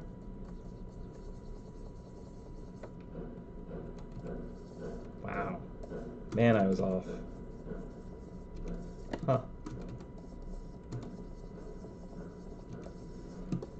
Who knew that, like, working off of a wonky old drawing would produce such results?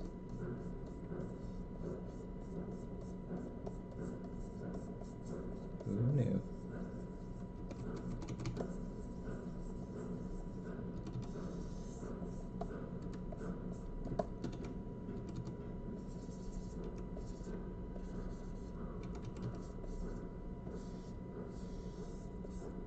And, like, the pieces don't need to go super flush with the edge of the front of the base, but the closer the better, honestly.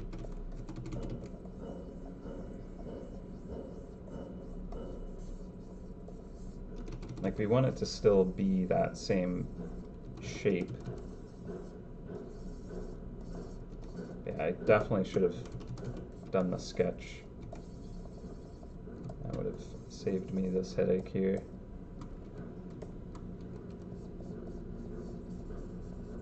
But I think once I plotted this out, it's more a matter of just kind of like shifting the existing art and just a little cleanup pass.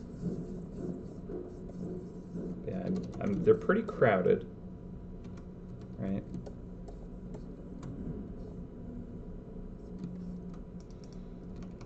Alright, because it's like this should be cut all the way back here.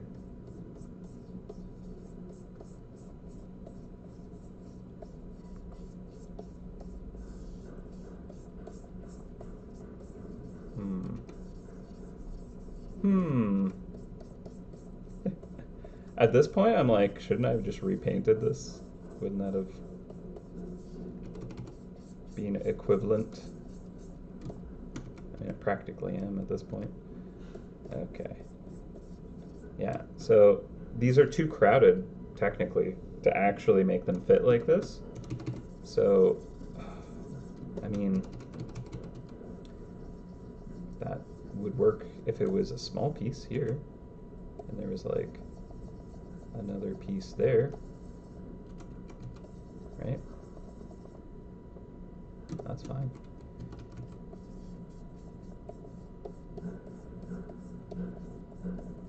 just make it a more organic stack.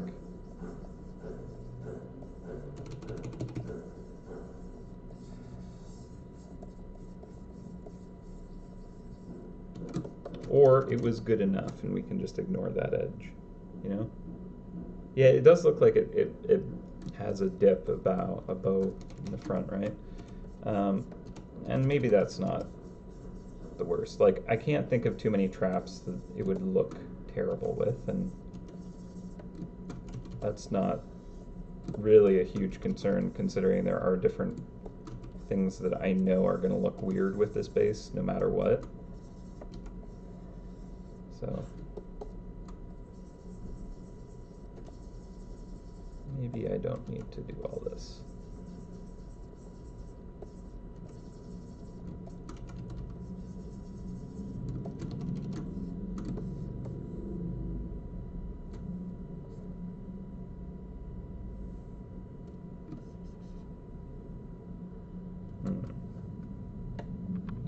What traps would be a bit wonky on this?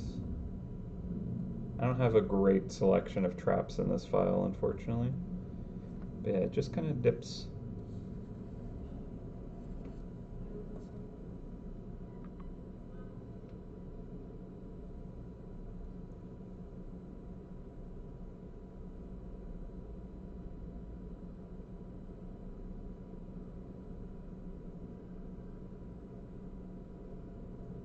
Mm-hmm. Put a strap around to bind them, then you wouldn't need to repaint. I mean, maybe.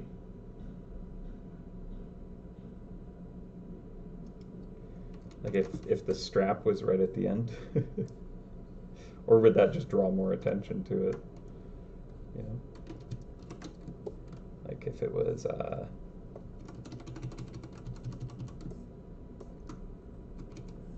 going across here.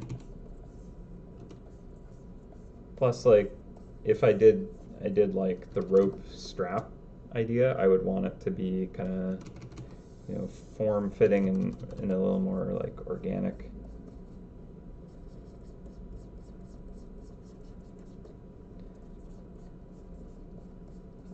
And this might actually point out how much the front bends, right?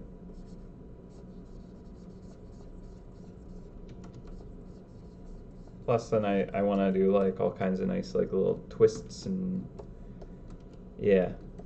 I like the idea, like it's a really good idea. If I repaint it, I would put the strap onto it. But right now, I'm kind of feeling like it, let's see, cut that out. It draws more attention to like how off that is now, right?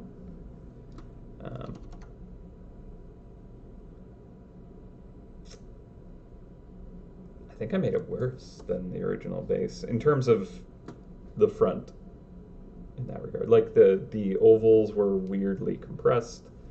I didn't like how those lined up, but yeah, now I made it kind of like pinched the front. Still, though, I think it's more acceptable. You know, if I throw it into like a cool looking, my background's super. Oh, right. I was like, why is it blue behind everything?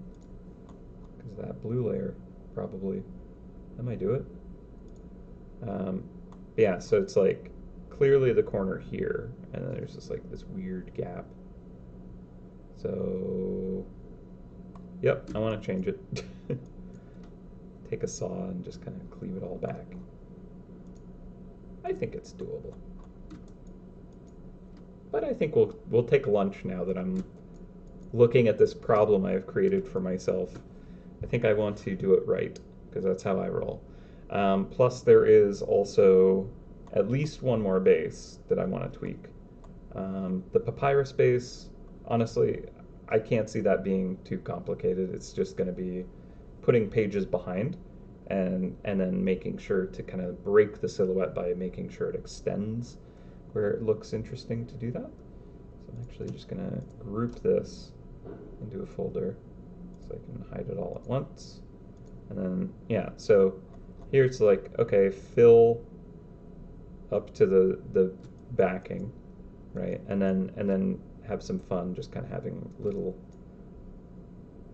like edges just kind of popping over, so that when there isn't one of these traps that kind of overlays, it'll look correct. Uh, but yeah, all right. Well, that's just how it goes with me, I guess. You just kind of show up and it'll get messy and just kind of overcomplicated because I don't know how to do it any other way, I guess. All right, let me save this and then we're going to go on lunch. Uh, and then, yeah, you know what? Flipping it, it's even more obvious just because fresh eyes kind of thing. I really see that pinch. Now I really want to correct that. Cool. Okay. Well, we can do that. The back looks alright though. That's nice. Yeah. Basically a repaint.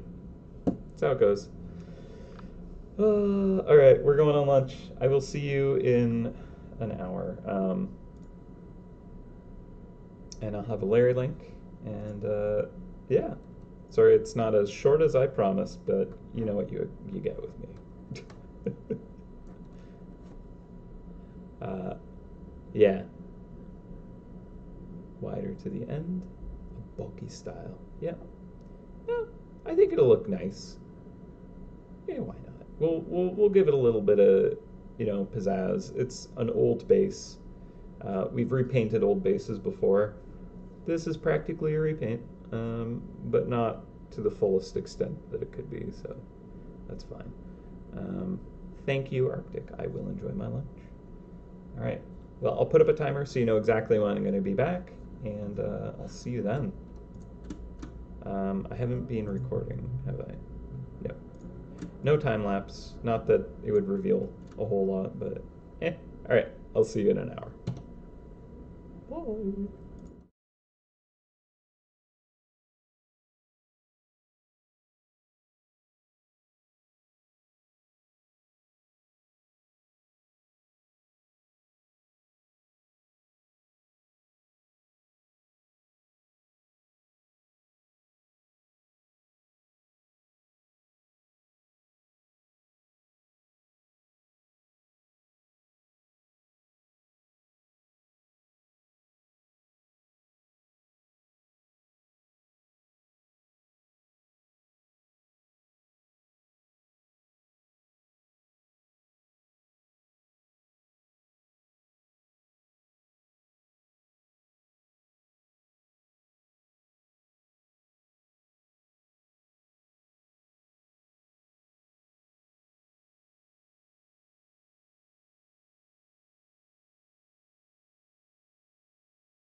Hello, welcome back.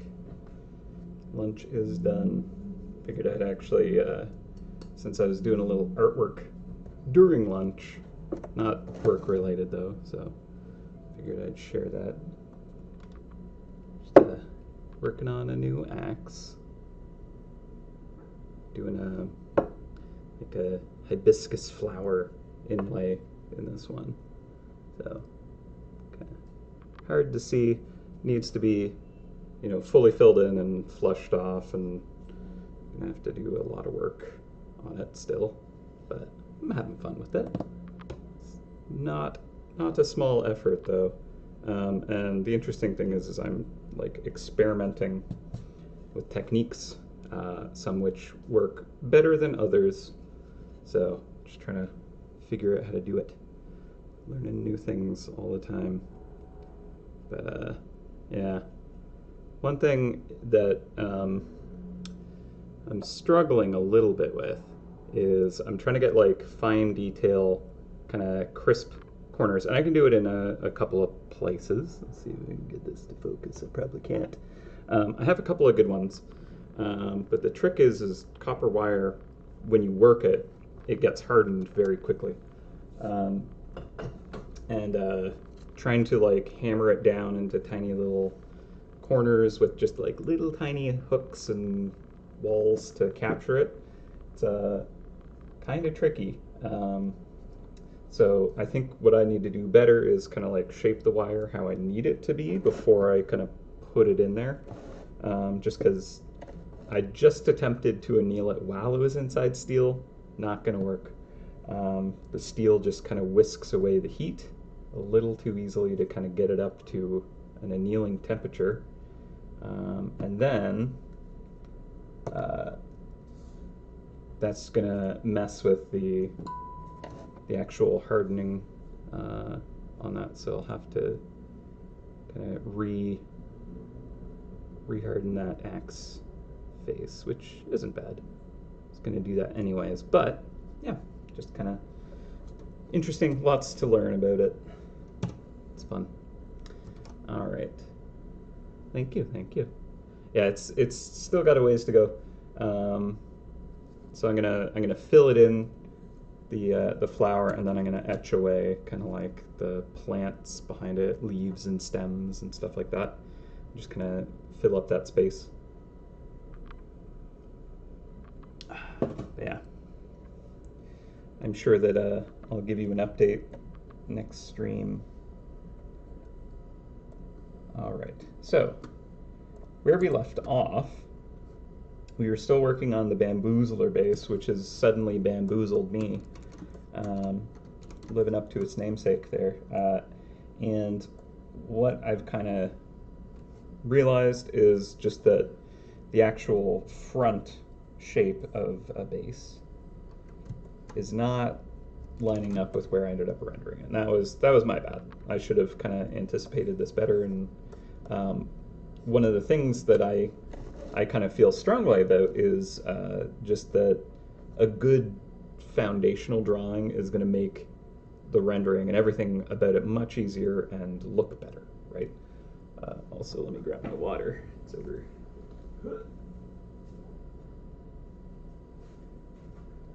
All right, sorry about that.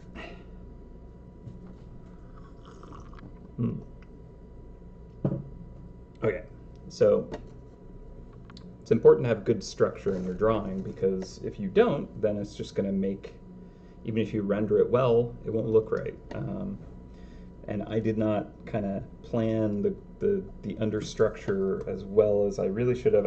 I was just kind of thinking like, oh, I can just kind of, you know, just render it a little better, tune it a little bit, but it ended up not working how I wanted it to. And so what I'm thinking, also thanks for the little emotes, I like that. What I'm thinking is, so I did a little bit of kind of like object drawing example. Got that horn going, all right. Did a little bit of an example of, oh, Larry Link, that's right. Let me just copy that real quick. almost forgot to pass these out. Here you are. Larry Link. And sound my horn. Very good. Currently in an extreme royal ruby bean room. I don't see an ultimate, so I think I'll hunt the boss here. Alright, so I already did like a little object drawing lesson about how to do ellipses, but let's just take this a step further. So technically, if we want it to be a square, or sorry, a perfect circle, we can start with a square. And because these are supposed to be bamboo stalks, they should be pretty circular, like pretty good, pretty accurate. Yeah, so if you want, your perfect circle, you can actually fit that inside of a box, right? And then if you want it to go into perspective, you can put that box into perspective. And then, your circle still fills that box, right?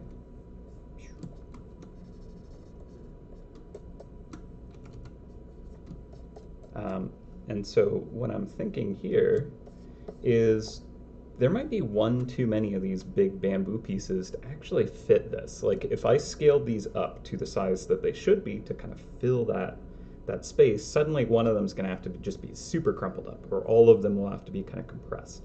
And I think that was part of the issue with the original one, is I actually was trying to fit them together, and that's why I ended up kind of compressing them in the wrong way. So what I'm going to do is I'm actually going to kind of plot it out to kind of get an idea of just how many of these I can actually fit.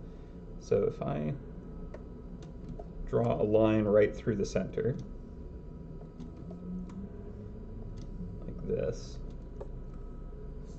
okay, and then I go straight up and down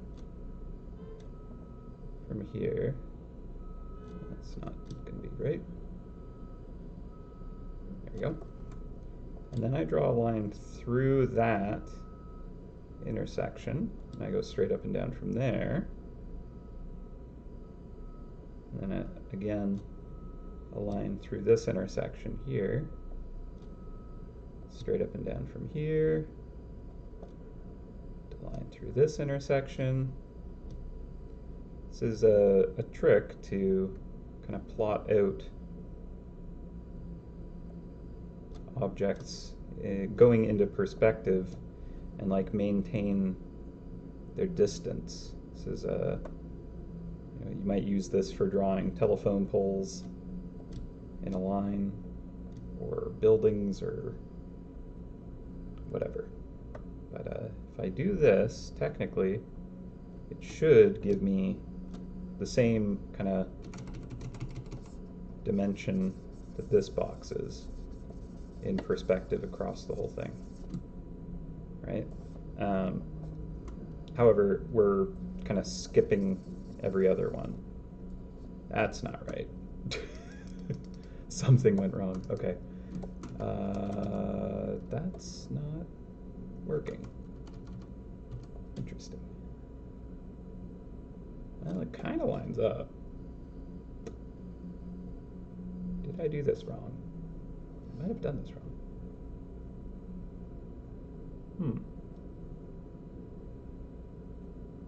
That's funny. Here I am like, all right, let me teach the class, and wait a minute, do I know how to do this? Maybe I don't. Good.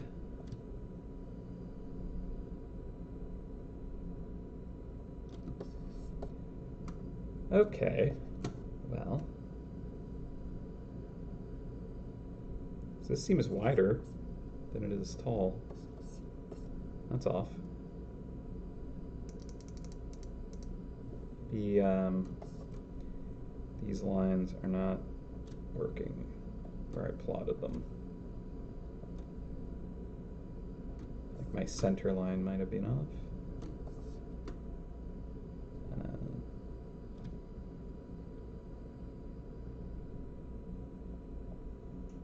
I swear I didn't fail my object drawing class.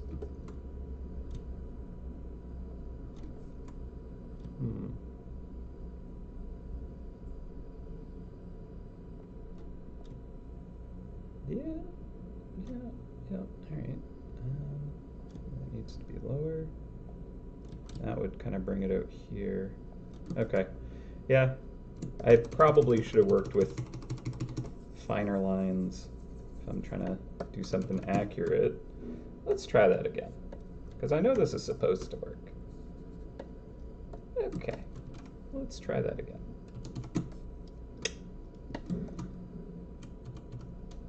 All right, so I could actually use, there's a line brush, which I basically never bust out, but let's do it today. Oh, that's not a straight line, huh? All right, well, that could kind of mess with things a bit.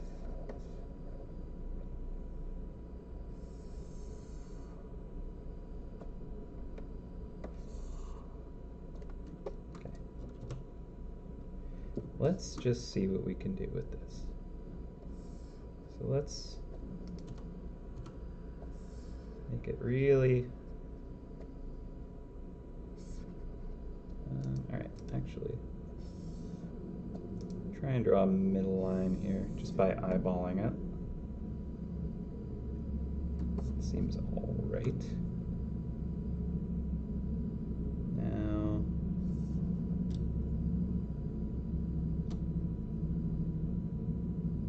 so it's not perfectly straight up and down. These are kind of tilted in a little, right? Because we're actually above the base, so it technically is a little bit of perspective like that going on, but it's not too extreme.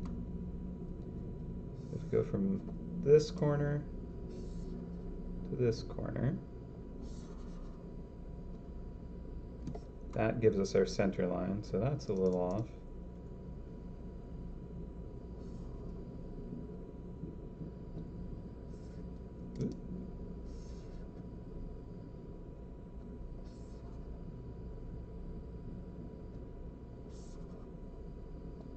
That's a little better. All right, now the thing is every slight kind of element that's incorrect is gonna like skew the whole thing.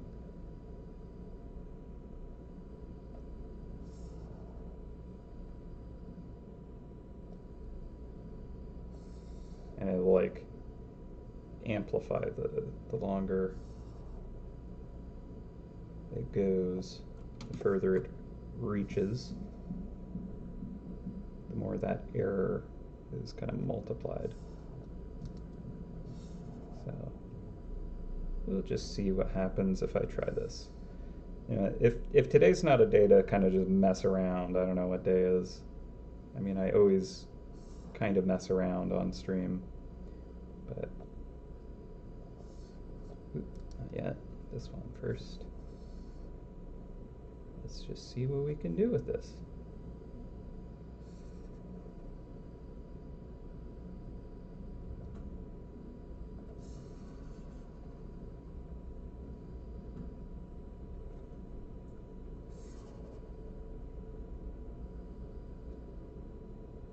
Wonder if my object drawing teacher Doug would be proud. Okay, so that looks like it lined up a lot better. All right, so the nice thing is it also plots kind of the center point and all that. So this, and that's getting wide. Why is it getting wider? What is happening? I'm doing it wrong. It must be. What is happening? Are these lines not going in? Is our grid weird? Okay, I already know that the base is actually badly shaped. I literally, like, okay, so MouseHunt when we first created it, it was like a couple of drawings of just kind of like, oh, this will work for what you guys need, you know, like a wooden base, a spring-loaded trap, and you know, like whatever silly things. And that base is just the same base. That like that shape, those dimensions, those were effectively locked in day one. And we haven't really been able to kind of like go away from that shape. So the reality is I probably have bad actual geometry. Yeah, I know, like, so the top line, it probably does need to come down. But in reality, we are working to, not that one, to this. This template is the template that's used for all bases. All of them must adhere to this shape.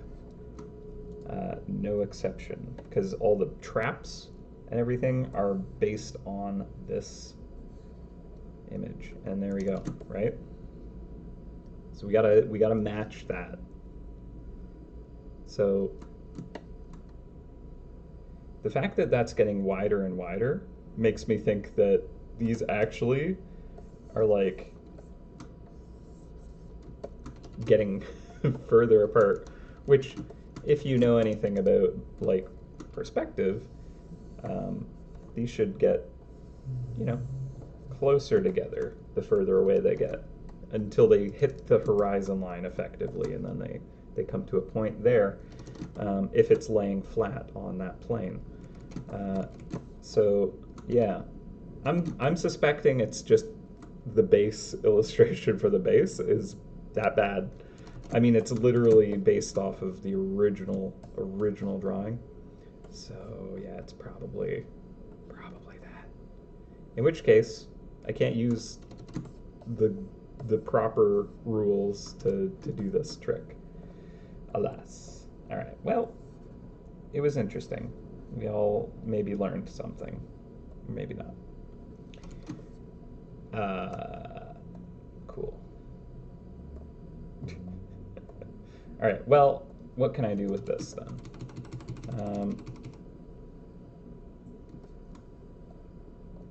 I could see if these at least will fit side by side.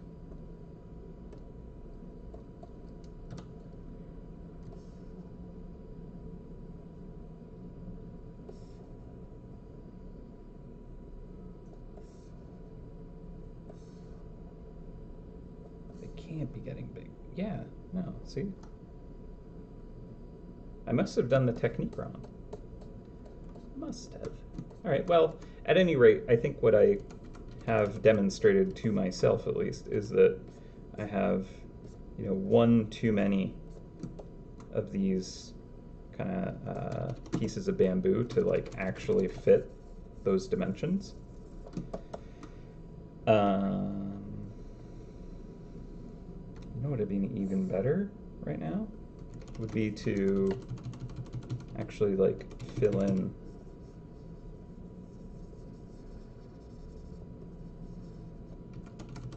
this circle.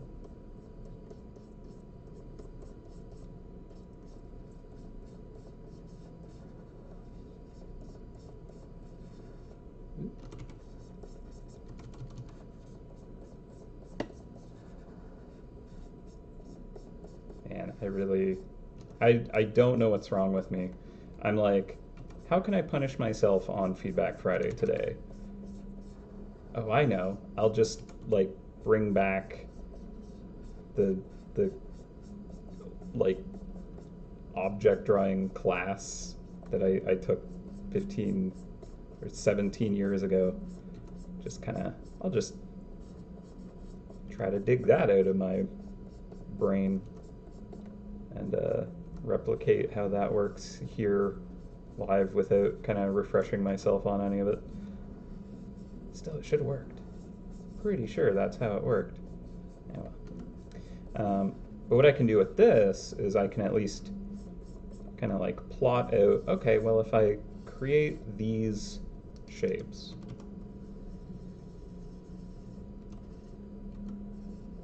and actually that is going to be only half of the bamboo pipe here. Yeah. Do I want to do... Yeah, these could be wedges. Right? And that's how Jacob ended up redrawing the bamboozler base.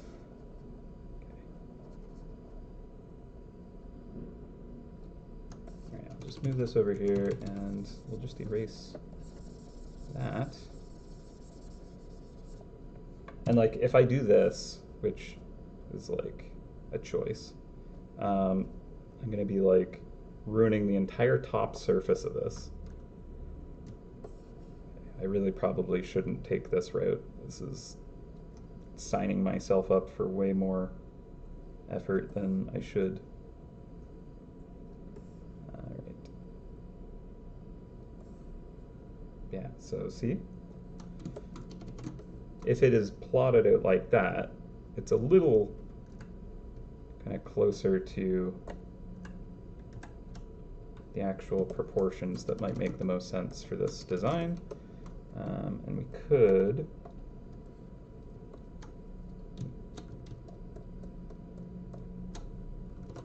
see about, okay, if I rotate that like so, and then just kind of pinch that corner in and rotate it back. It's at least a little more in perspective. It's not amazing, but it's an idea. All right, well, let's see. How much does that change everything? A lot. It changes everything a lot, huh?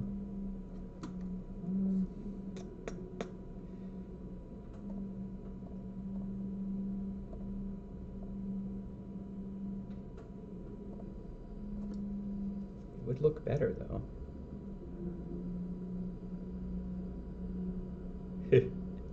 Yeah, math. It do be like that. Okay. I'm going to duplicate this layer. And then just gonna do a quick, cheeky little blast. All right. Now,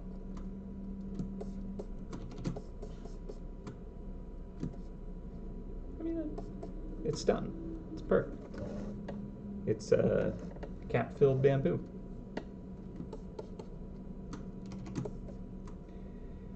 Okay. Put that into a group. Set these to 100%, and then I can just tweak the group down. And we'll go on to this layer. It isn't always exactly the same size, this is true. Quite right about that. It's just, I kind of want it all to stack nicely. And I could offset it a bunch and try and match the top, which probably is a good plan. But it's also complicated in its own right.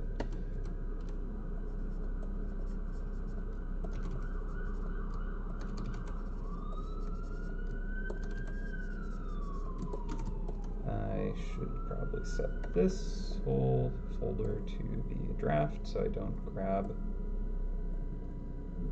the color from it. From the sketch portion, that is. All right.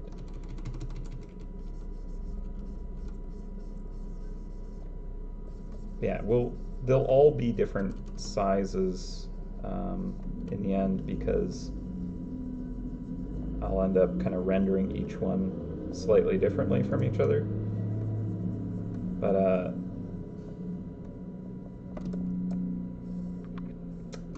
yeah, It's just there was one too many inside of it to like try to make them actually fit. With there being kind of like a core of thicker stalks in the kind of the center line of it. And even so, okay, that's not bad.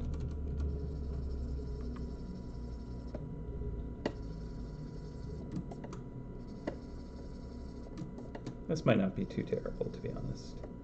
With it kind of laid out where it's actually logical, doing all these, the fronts of it won't be quite as bad. So the way that I was initially working on this piece, there's kind of like different ways of animating. You can do kind of like keyframe animation, where you like know the pose that you want to like be a part of the animation. So like the extended fist in a punch, and kind of like the drawback, and maybe like part of the follow through, or you kind of pick out the main important parts and you draw those, and then you draw your frames in between those. And then another method is just like, I forget the term it actually is called by, but essentially you draw each kind of frame linearly, one at a time, and then you end up kind of not necessarily like plotting the end game of it properly. You can kind of like make it flow really smoothly, but it's harder to kind of like get everything aligned and timing perfect when you're kind of stepping through it one at a time and linearly kind of like starting from frame one and animating all the way through. Hitting those beats that you want is a little more difficult. And the way that I was tackling this redraw was a little more that style, where I was just like, okay, I'll just start rendering on it. But I didn't kind of like plan ahead well enough to kind of like work to what it needed to get to at the end point. So if I kind of like looked at it and assessed like, okay, well, I need them all to kind of fill that space properly. If I'm gonna like tweak all these ellipses, I should probably be aware that I can't keep the same number of them and still have it fit. But I was just like, it's fine, I'll make it work. And then I did make it work, but that ended up squashing it to make it work. And so that's that folly there. So I don't know if my animation analogy landed whatsoever, but it made sense in my brain.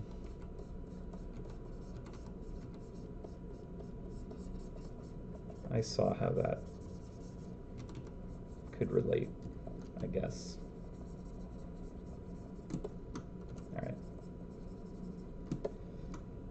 So we'll have little kind of stacked wedges there.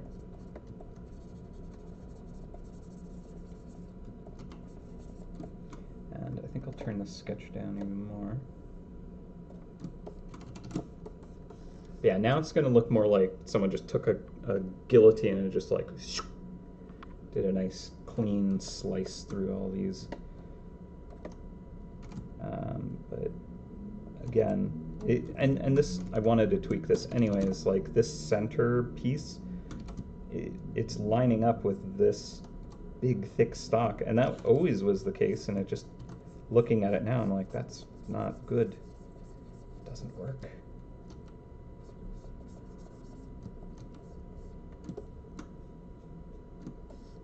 It'll get away with it. It has thus far, but I can't unsee it now, so I'm gonna tweak it.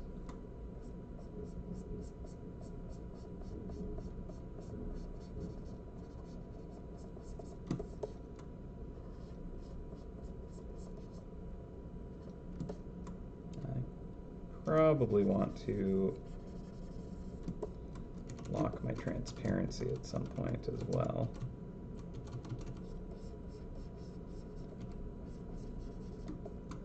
I think I'll actually have this stick out just a little more on the bottom.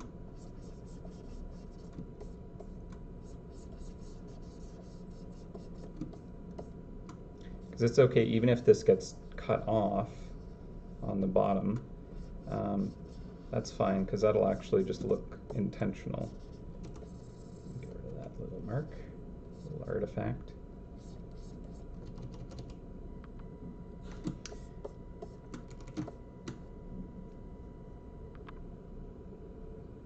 Did the original have 6?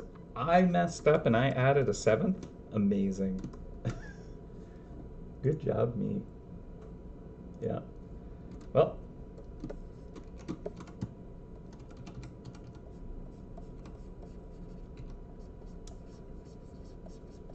That's what you get.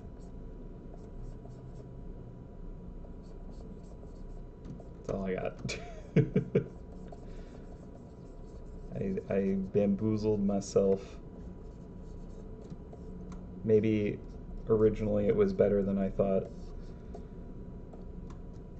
Alright. Yeah, because like now it's like, okay, well, that doesn't really work so good anymore. This is supposed to be the thicker one.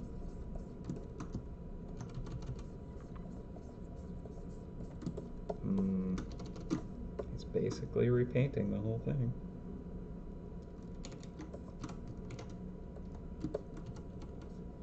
I done bamboozled myself.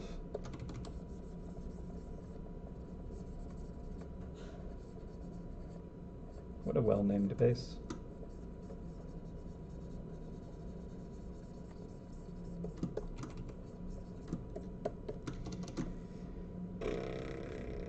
Alright. We're good. We're good.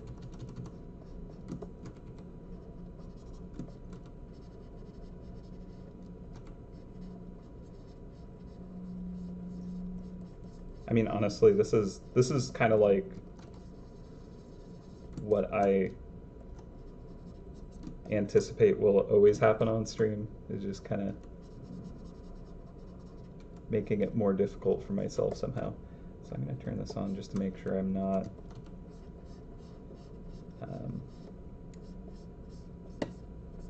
cutting out too much. I'm trying to pull it back. Yeah, see there, it's too far back. The whole purpose of this tweak was to make sure that there's no white gaps, so probably want to make sure I at least achieve that.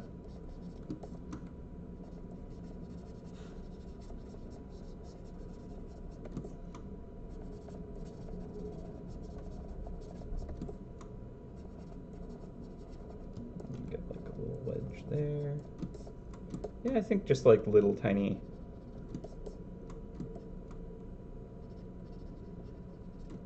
slivers to just kind of fill in those gaps actually works quite well. Looks natural enough. Makes sense. I mean, it kind of would look good on the top too, but I'm not going to worry too much about that. The thing I am worried about on the top is these actually looking like they line up.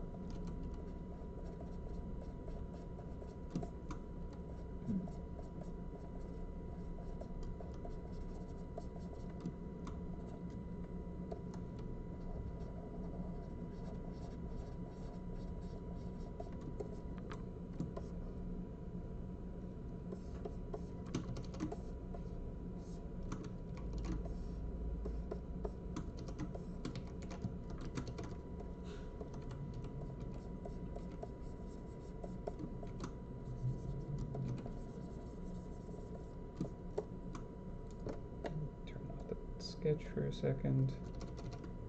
Yeah, it'll work. Okay.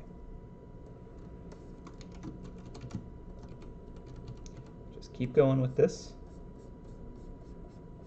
I just gotta stick to any plan and then execute. We'll get there.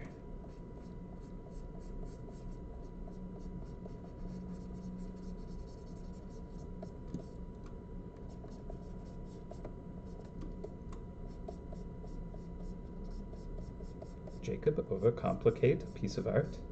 Never. That's ridiculous.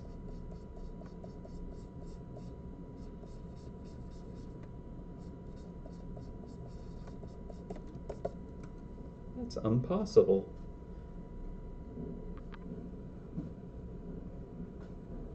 It does actually look like, yeah, like a reed flute kind of thing. Pan flute.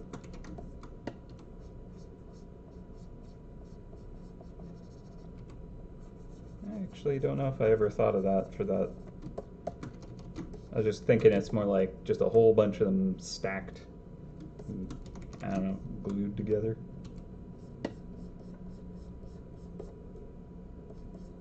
Magically bound. I mean, at this point, we might as well just put the twine around it, right?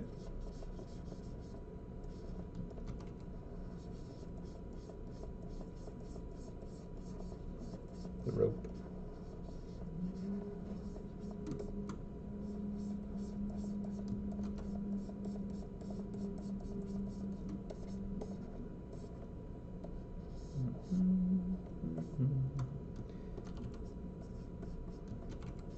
I mean, if we don't get to the other bases, technically the only one that was in the assignment was the bamboozler.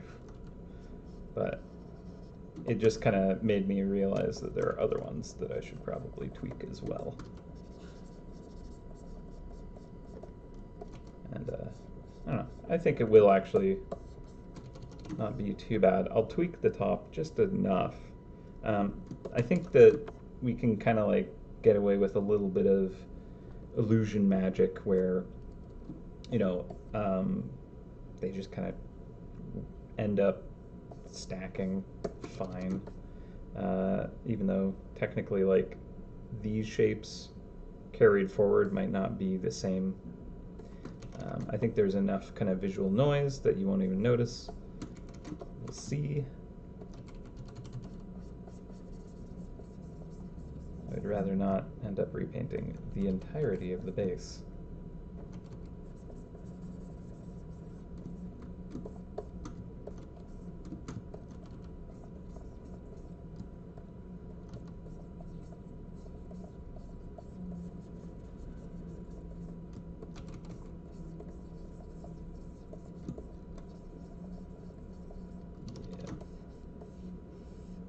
Be happening. I just can't let it be. It's not a case of I need the perfection, but it's the case that like as I work it, I'm like, well, but like it would just look better if it was a little bit more like, yeah, and then just kind of adjust that, and that'll look better too, and render, and suddenly it's hours in, and I've kind of gone over everything.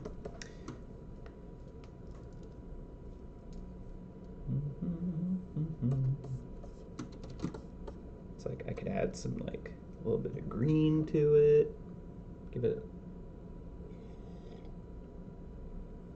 a little more life. Nah. We'll leave it mostly the same. It's just getting a facelift.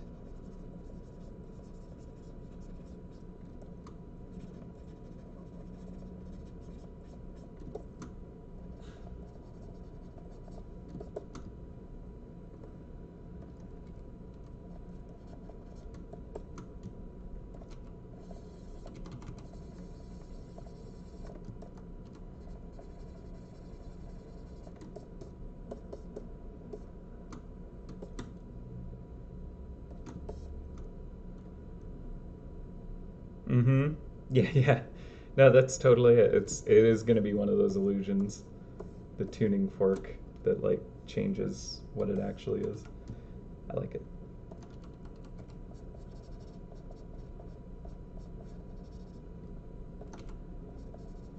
The subtle magic of this base, hard to detect. You feel like you can sense it, but it's slightly eluding you.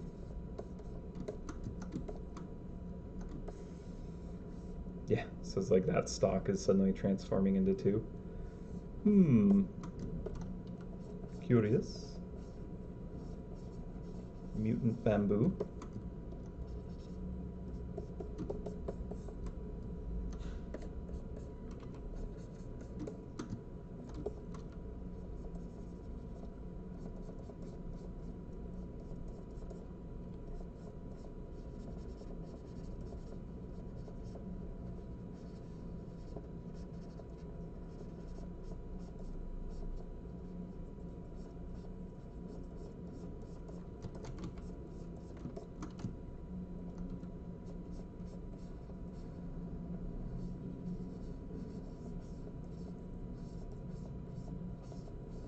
Take that right to the edge.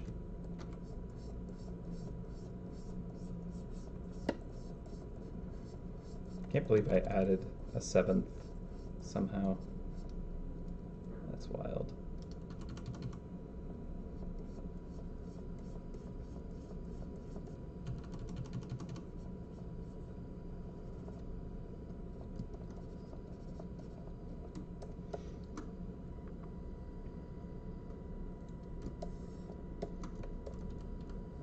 Do we have one of those illusion forks in the game? I don't think we do.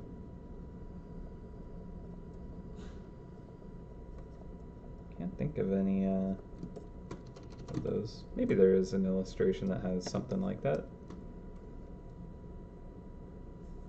Not that directly, at least. Maybe some of my old art, I did it by accident. But yeah, no, that could actually be cool. If there was like a trap or something that actually had one of those kind of like impossible forms. Could make for a good forgotten trap or arcane or something. I don't know, what kind of power type would that be? Maybe even tactical. But I guess if it feels impossible, then it might work better as like a magical thing, like arcane.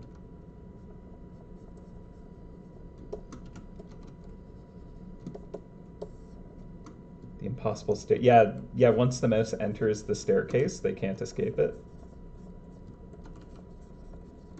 That would have been good as a trap in Valor Rift, huh?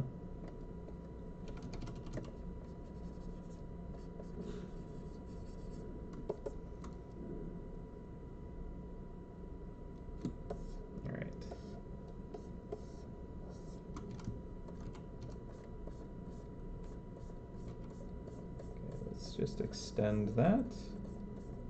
We can always add the segments. And look at like the direction that's going in though. It's like, no, that should follow that line, right? But it's like dipping down. I guess we can let it dip. It's fine. It's fine. It's just a little warped. That's all. There you go. We'll just straighten that part out. It's fine. Yeah. So here it's a little wonky. I fill that in more.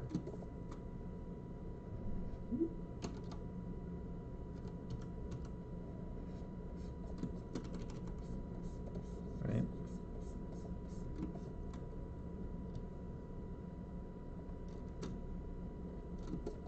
Do that. This one as well, similar kind of quality to it. It's just too very tiny looking. Instead we could have this kind of like middle piece being a lot thinner and kind of sitting between those two a little better. Bam, bam. And then we just kind of adjust those kind of knees. I don't know, the segments of the bamboo. We're just repainting this, aren't we? Oh man, what have I done?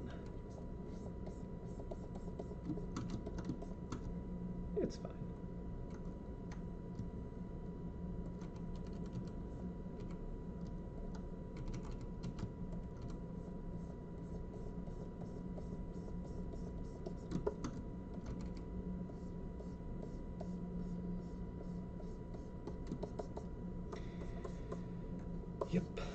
Bamboo-based repaint. The worst part is, like, I would have kind of just started from scratch if I knew I was going to repaint. And it probably would have been easier. Right.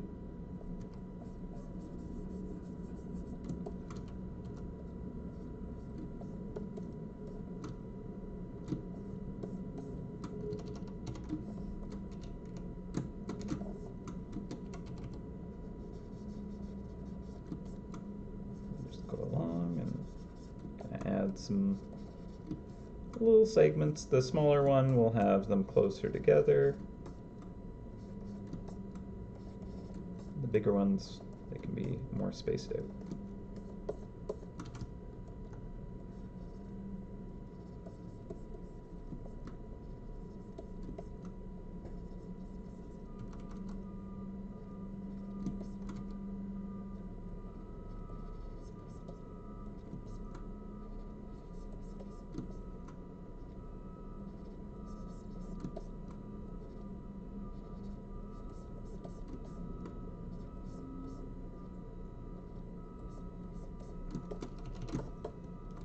Okay.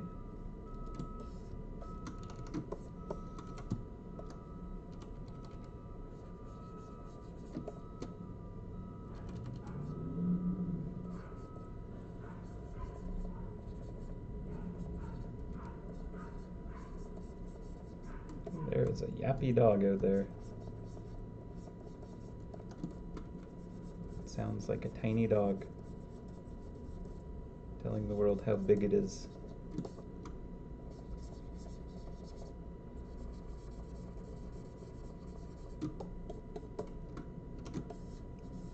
Alright.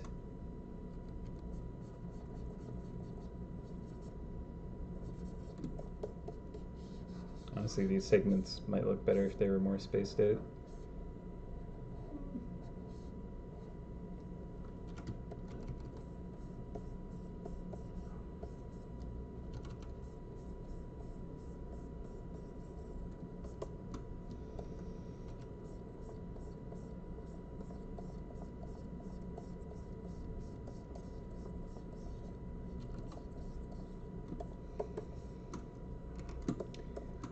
Just a quick little repaint.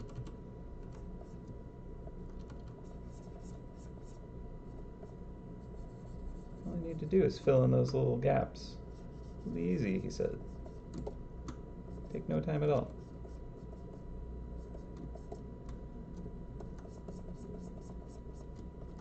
This guy. Alright. I'm gonna space them out further.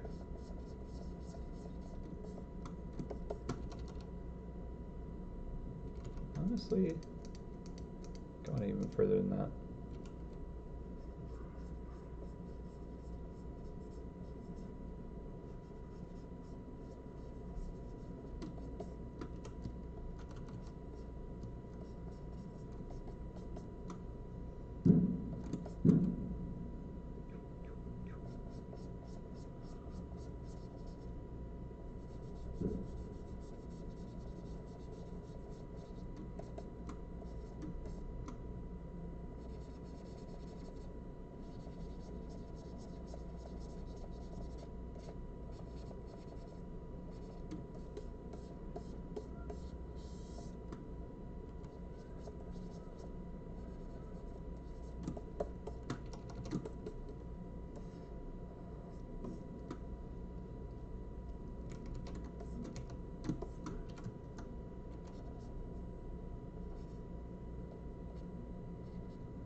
All right.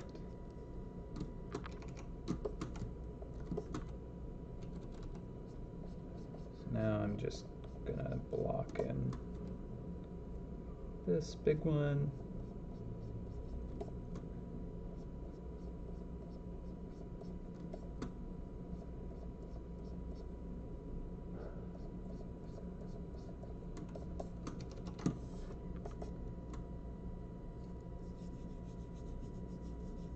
And I don't know, we're getting close.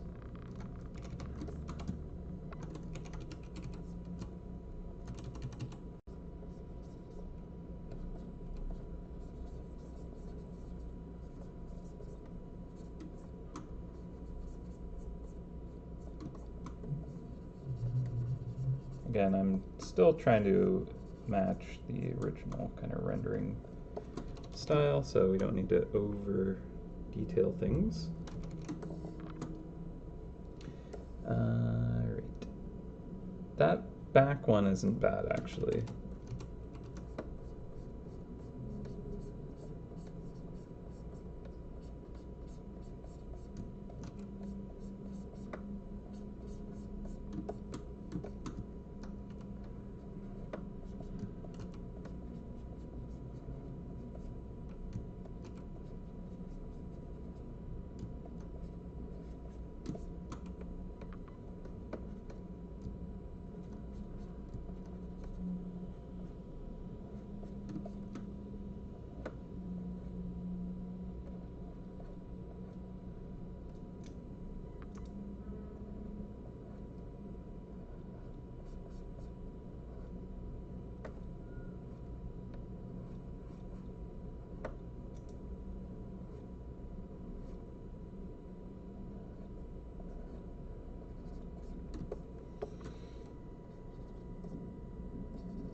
Oh, that's gonna reach that corner.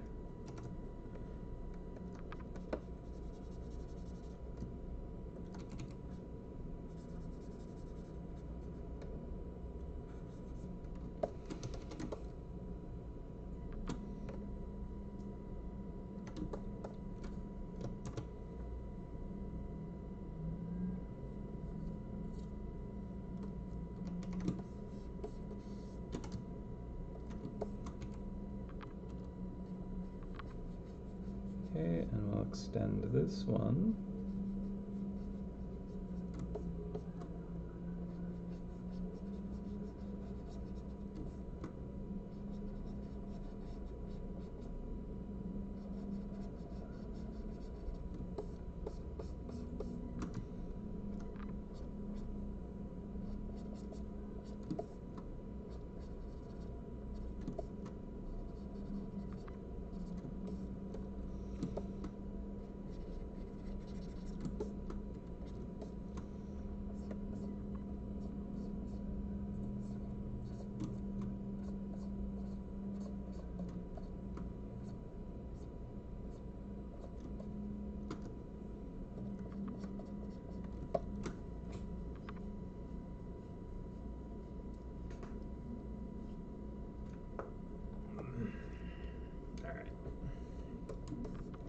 Nearly there. Okay, this one is pretty weird.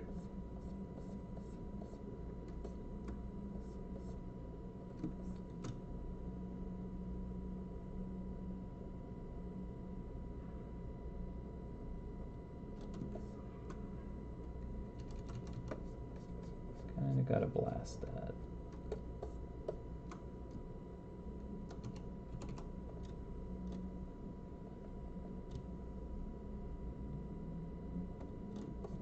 Alright. I meant to get darker there.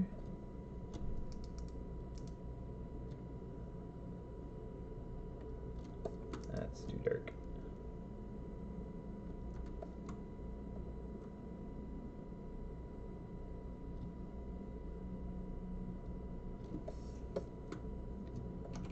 Okay, and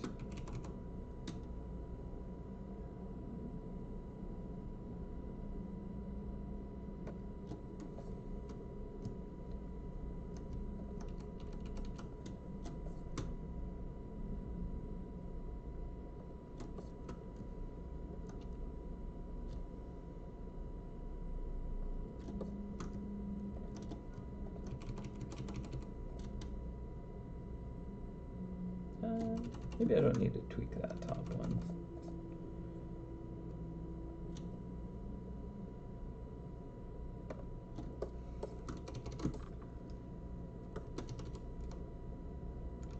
Okay, cool. That'll work.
Cool. All right. This middle one here, just need to clear out all that.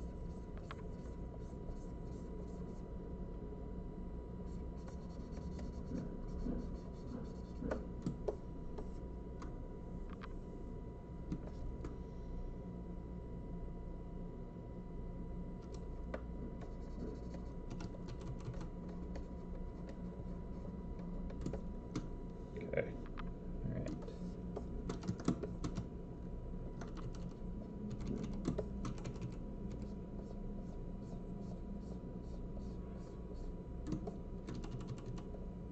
Big one, little one.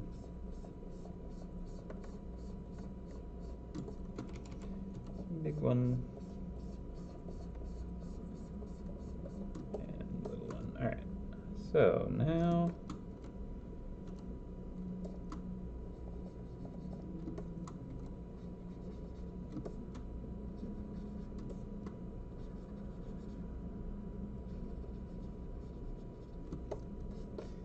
get some of those segments on the big ones. Oddly enough, this does actually want to make me want to work on a brick base.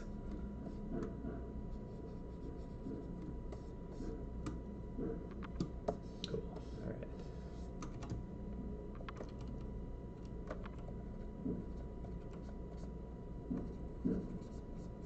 Probably look quite nice, actually.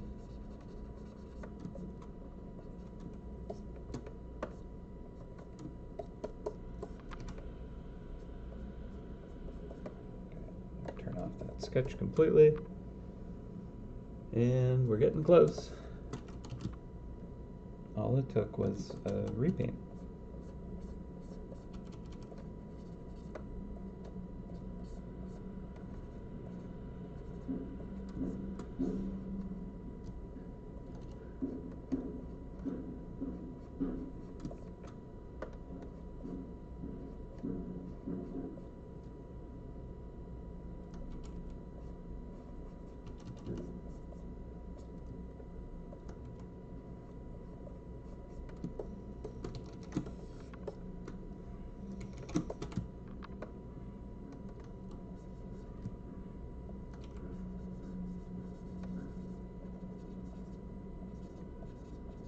Too dark in those shadows there.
You should never trust me if I say it's going to be a short stream. Never happened.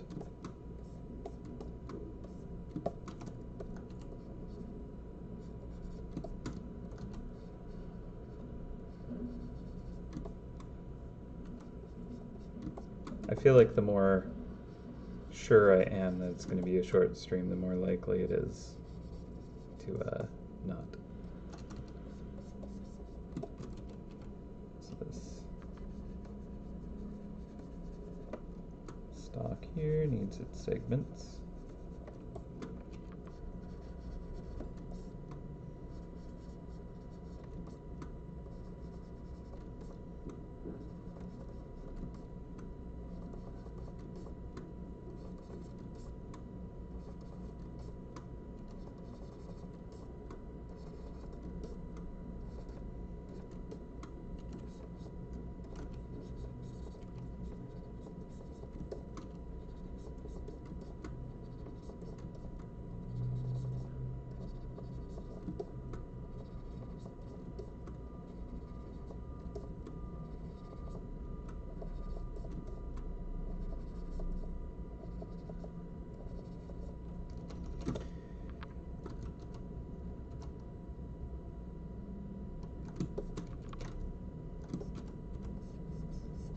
Shadow back there is still too strong for the rest of the piece.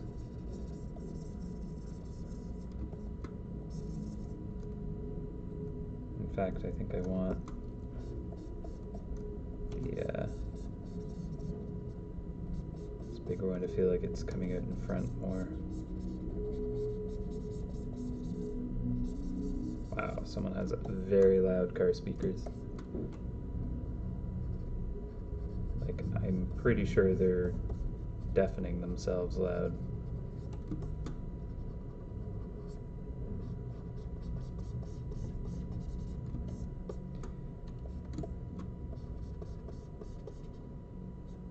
Okay.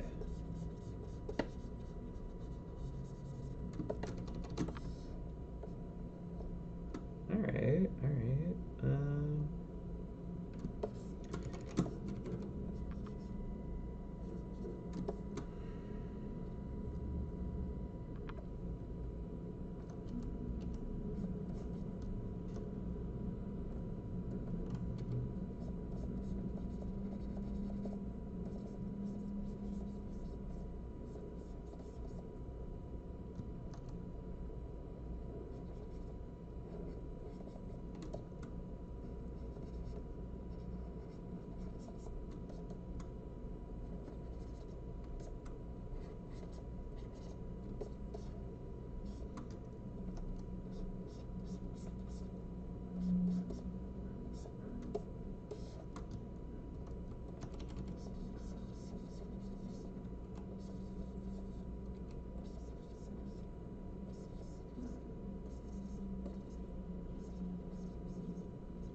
Technically, I think these wedge pieces might be more angled as such. It's just kind of like a slice off a pole.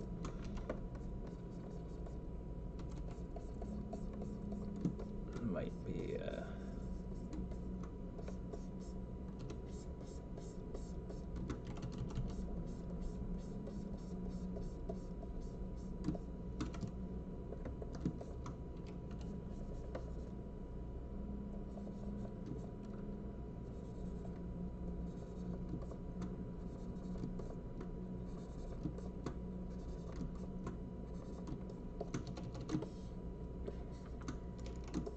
okay.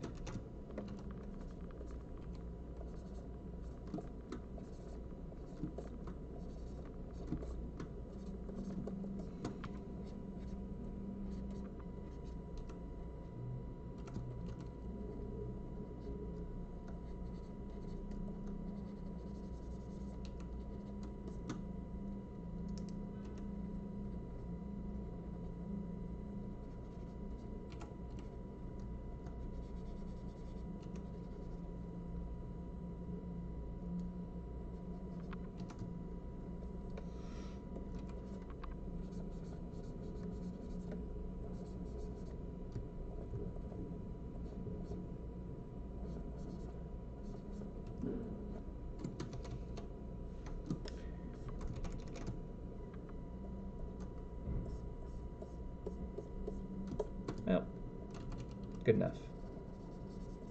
Getting too fussy with the details. Okay, so these inner tubes, need to lighten them up a bit.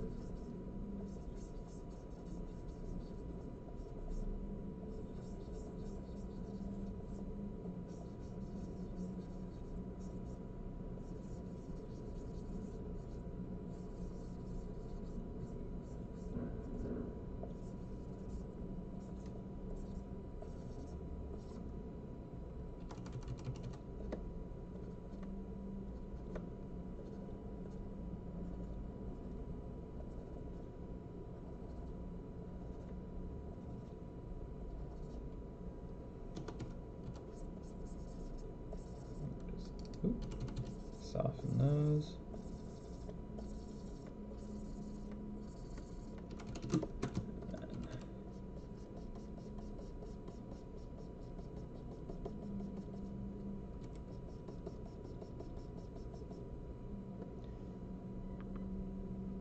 Alright, autosave. Alright.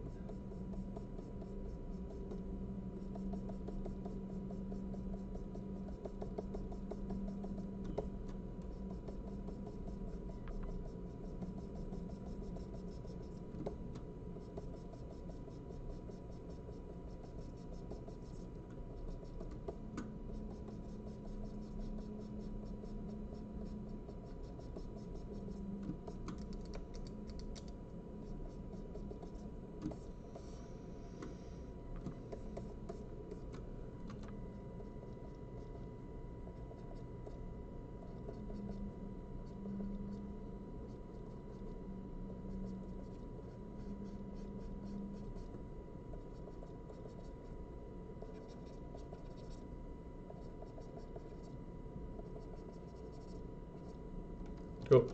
All right.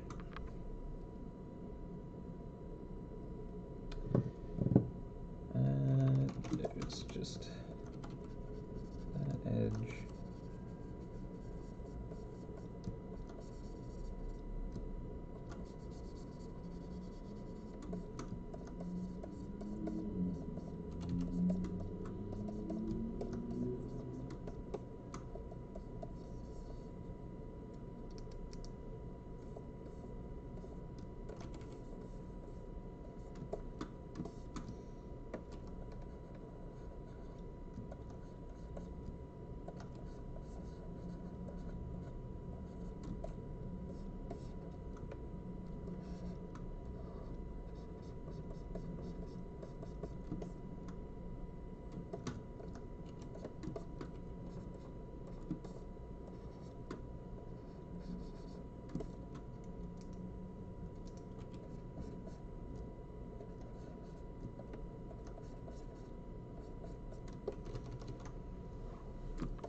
Okay, I do like how there's a couple of little moments that catch the light.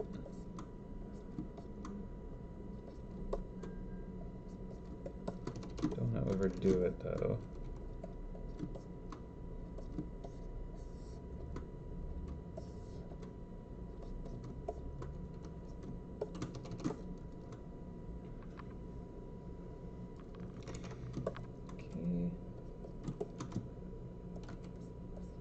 You can get a couple of cracks in some of these as well.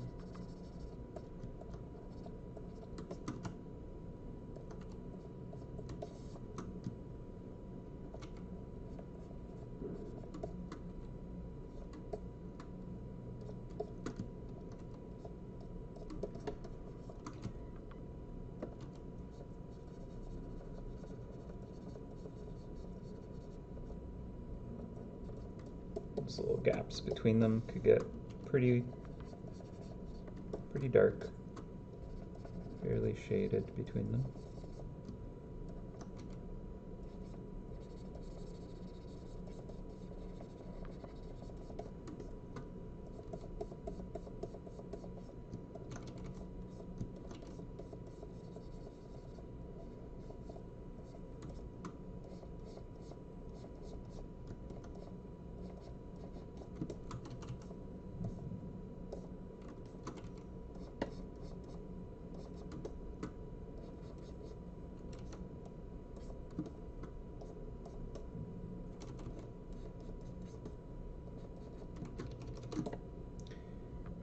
Okay, and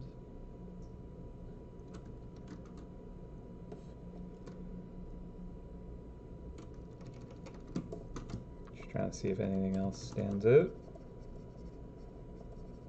Otherwise, I think we've at least accomplished this task.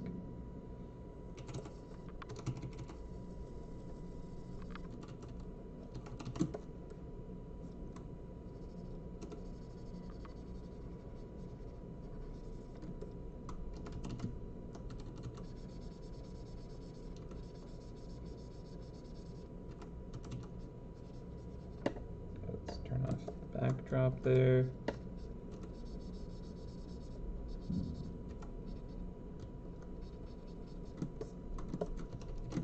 Make sure it works still. Gets a little chaotic at the back. That's okay, most of it gets covered by most traps. And sound the horn.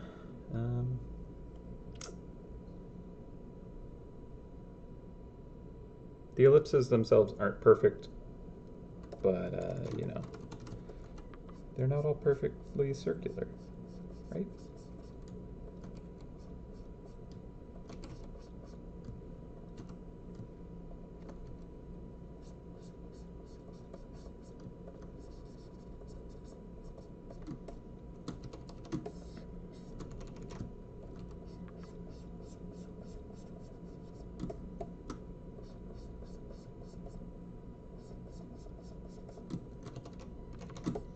Kind of want to fade a little bit more.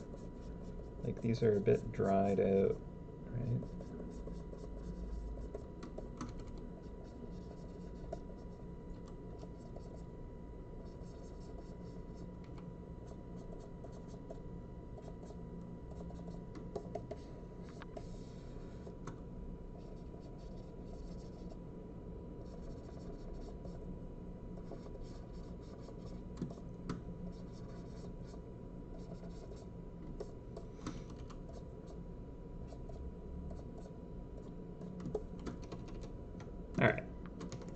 That's good.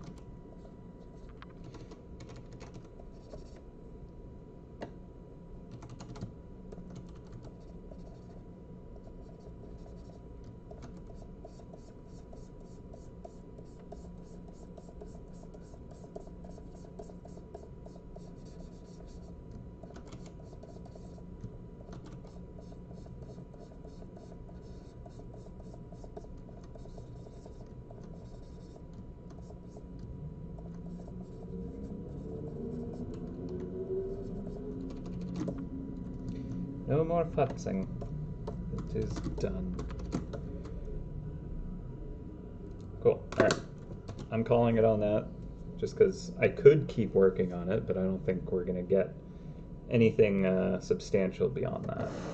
I'd just be getting into the Jacob level details, and I don't think that's necessary for this base. Not important enough a base. I'm sorry. I'm sorry, Bamboozler base. You're great. Alright. Let's go with that.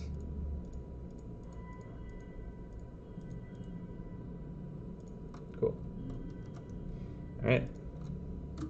You've been bamboozled. Okay, so what's next? I can get rid of all these folders of... not that. Don't want to delete all that work just yet. Okay. Yep, that folder is not needed anymore. Okay, so papyrus base. Save. Alright, this one I don't think is going to be too bad.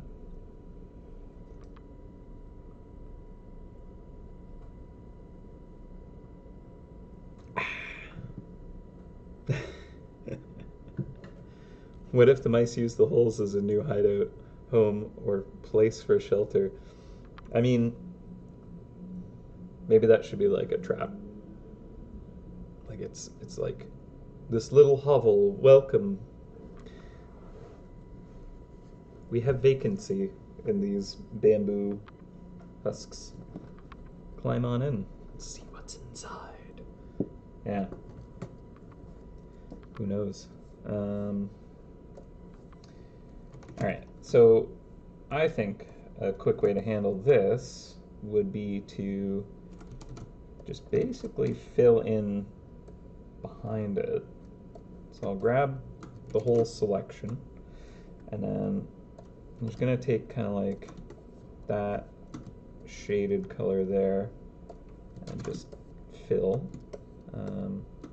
And of course, we're not getting that nice kind of interesting silhouette anymore with this.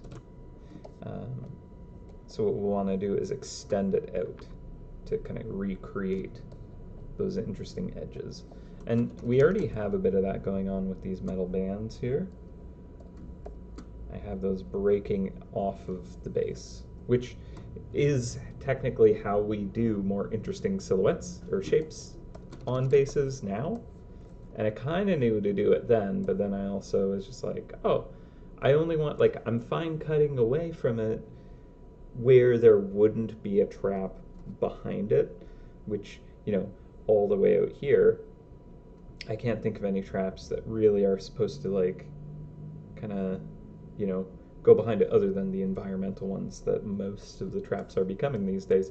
But yeah, so I knew to kind of do it over here where traps were more likely at the time. Like the Deathbot feet would be behind that or whatever.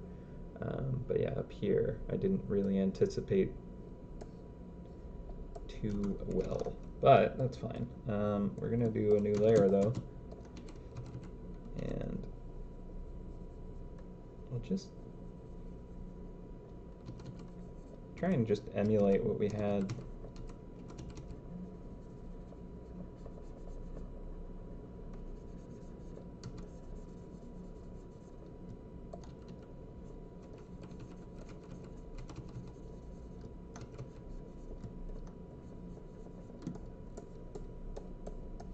And so I think it's fine having like just the darker kind of brown in a couple of spots where we don't want to like go too crazy with the silhouetting of the texture. Don't want us to go too far out. So like if I leave that kind of shadowed edge, I think it'll still work. Alright, and then here, we're just going to extend it right up to the edge.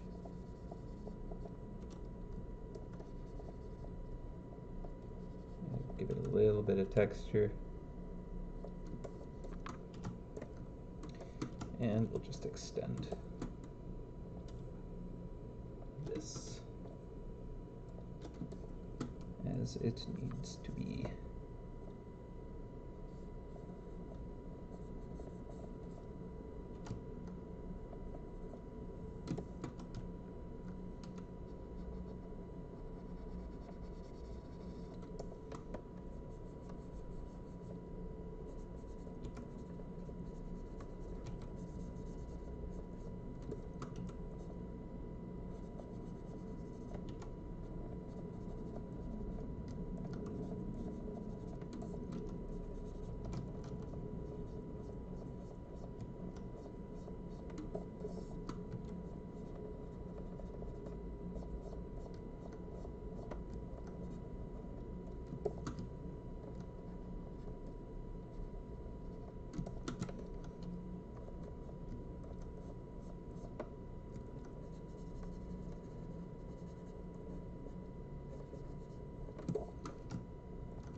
Especially off this edge here.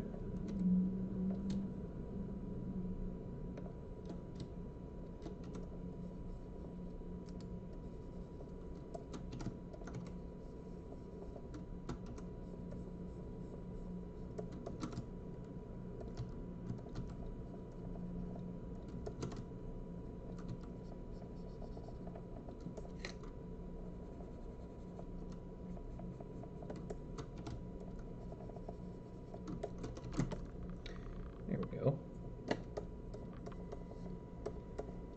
And yeah, we'll just have this kind of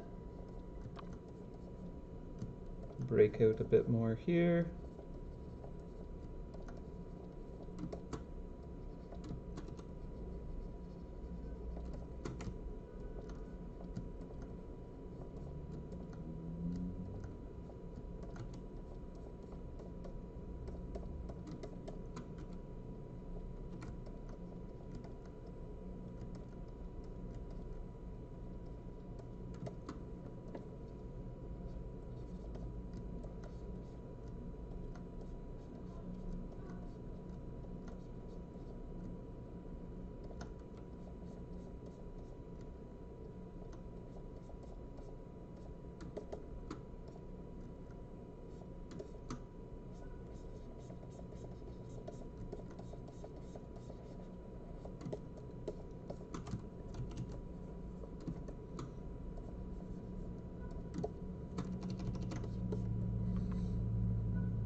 And just need to just kind of play with that textured edge just enough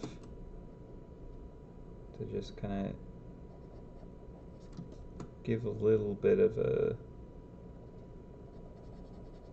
impression of there being that kind of like more organic texture there. There.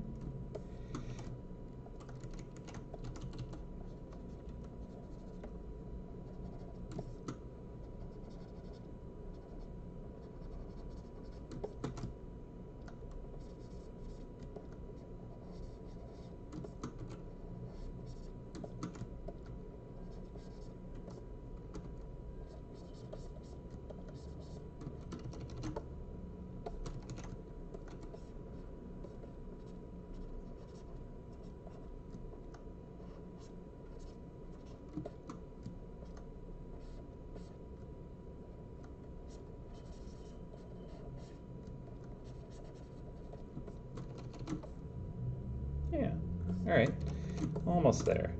Now I just need to make sure that this edge here, same treatment, just make sure it fills all the way, and then kind of go outside of the boundaries just to kind of make it feel a little bit more rough and toothy.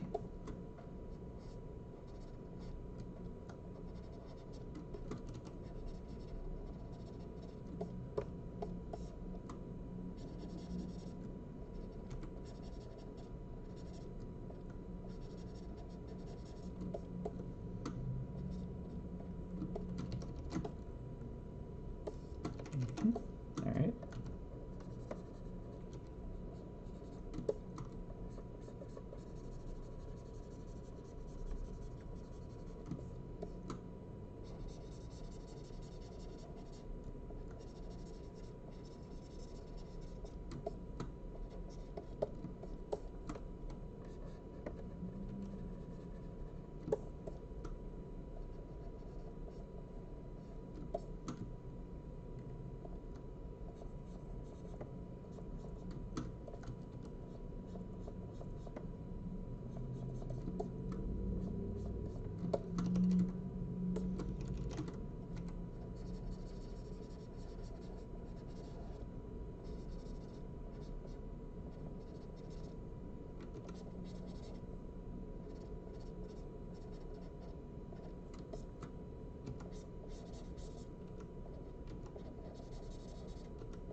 Okay.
Cool. All right. No little white gaps anywhere.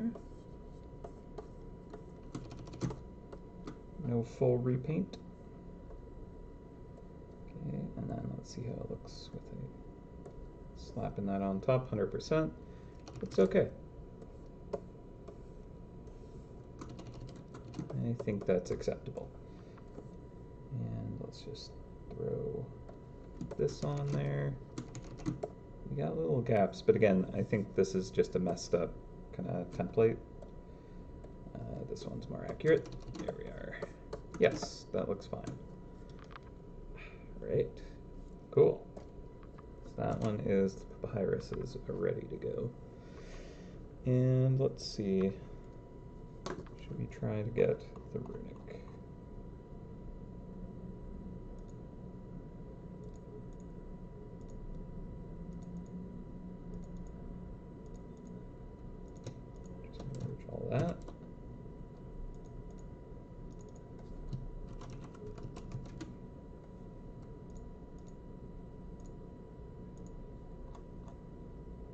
honestly, I don't even think I want to do anything beyond simply just kind of like repaint or paint behind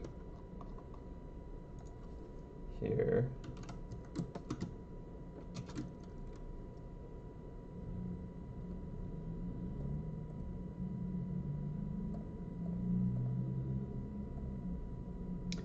Oh, well, that's fascinating.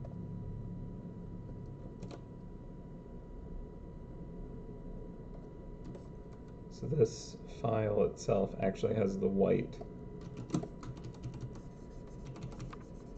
in it. Boo.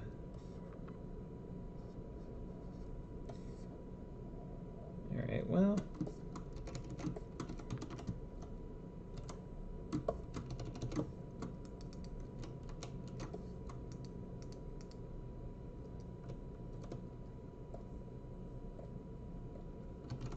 Suppose that means if I just go around and fill that in.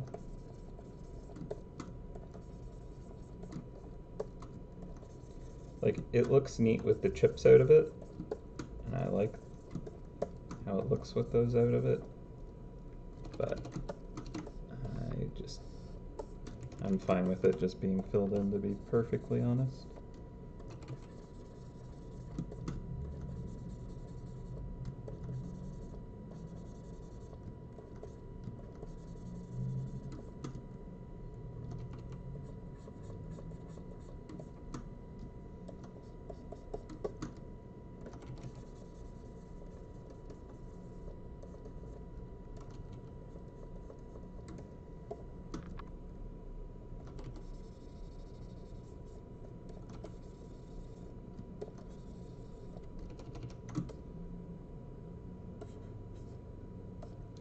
And then we can still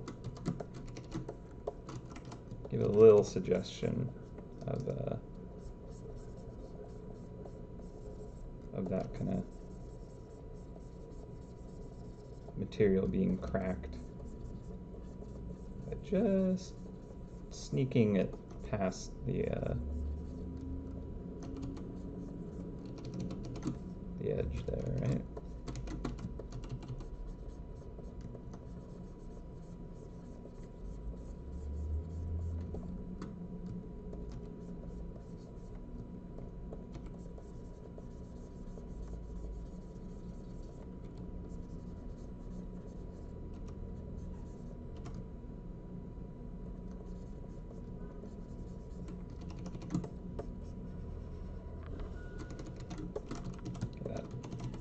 Bit too dark of a shadow.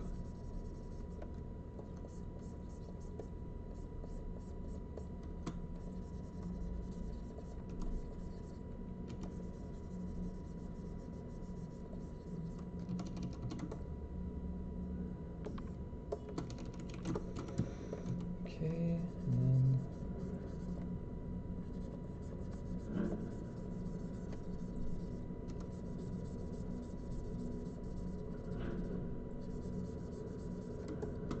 there you go. It's basically like the wood swelled just a little bit to burst.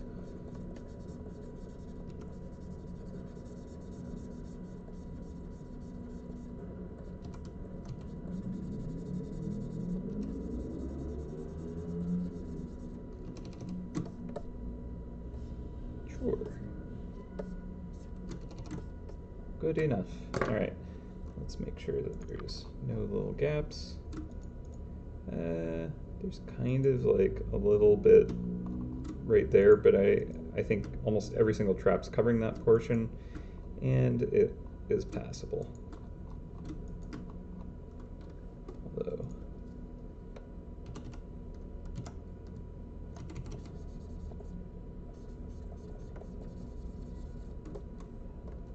there. Done. Okay. So that one's good.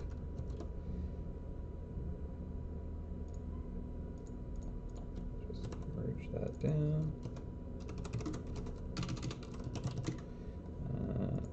The papyrus. Good. And the bamboozler. Good. Alright, and then we'll test them with the slice out the front. How a trap actually does it. Looks fine. Totally great. Alright, cool.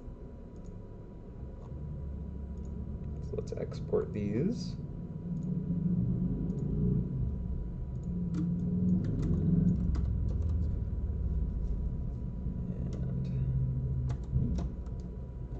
Don't need to do the thumbnail and all that jazz. You can just keep what they have. Okay,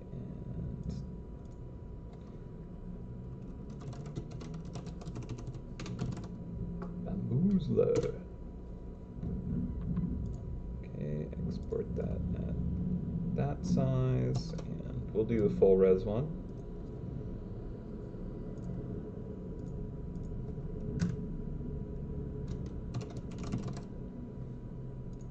Save. Hundo %. Good. And now the papyrus base.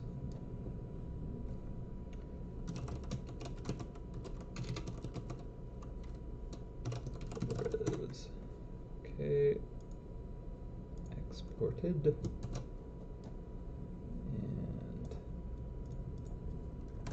there's one at the size we use in the game, which is 760 by 760. And then last is that one.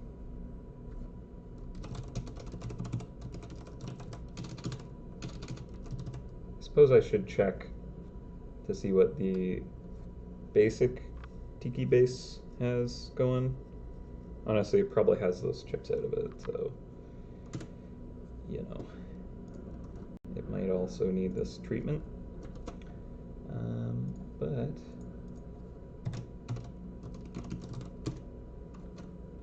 that to 100%. Cool. All right, Bamboozler, you were an ordeal. A good fight you put up. Oh, you know what? That's an artifact. Re-export that.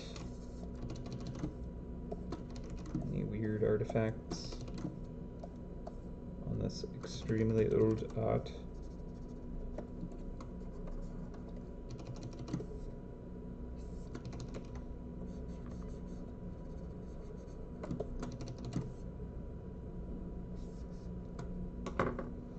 Good enough.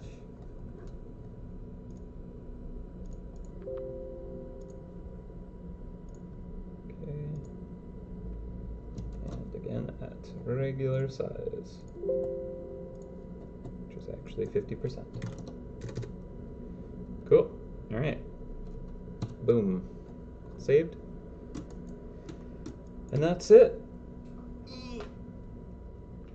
Ugh, I have other stuff I wanted to work on today, off stream. But I'm going to wrap it there. We have successfully managed to tweak all three of those. Oh no. Gotta max out my noise. Time to play some harp.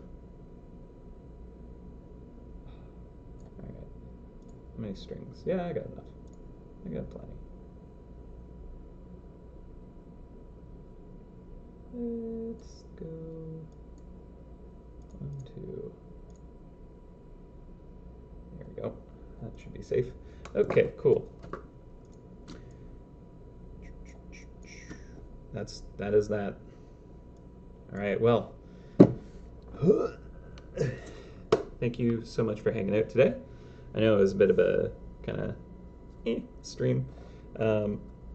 Again, I think we're gonna be doing like way more interesting art very soon. Hoping to kind of like be able to start kind of doing more mouse concepting and stuff like that on stream. Doing some character designs. I feel like that'll be a fun one to do. But until next time, Hope you had a nice time, and have a good one.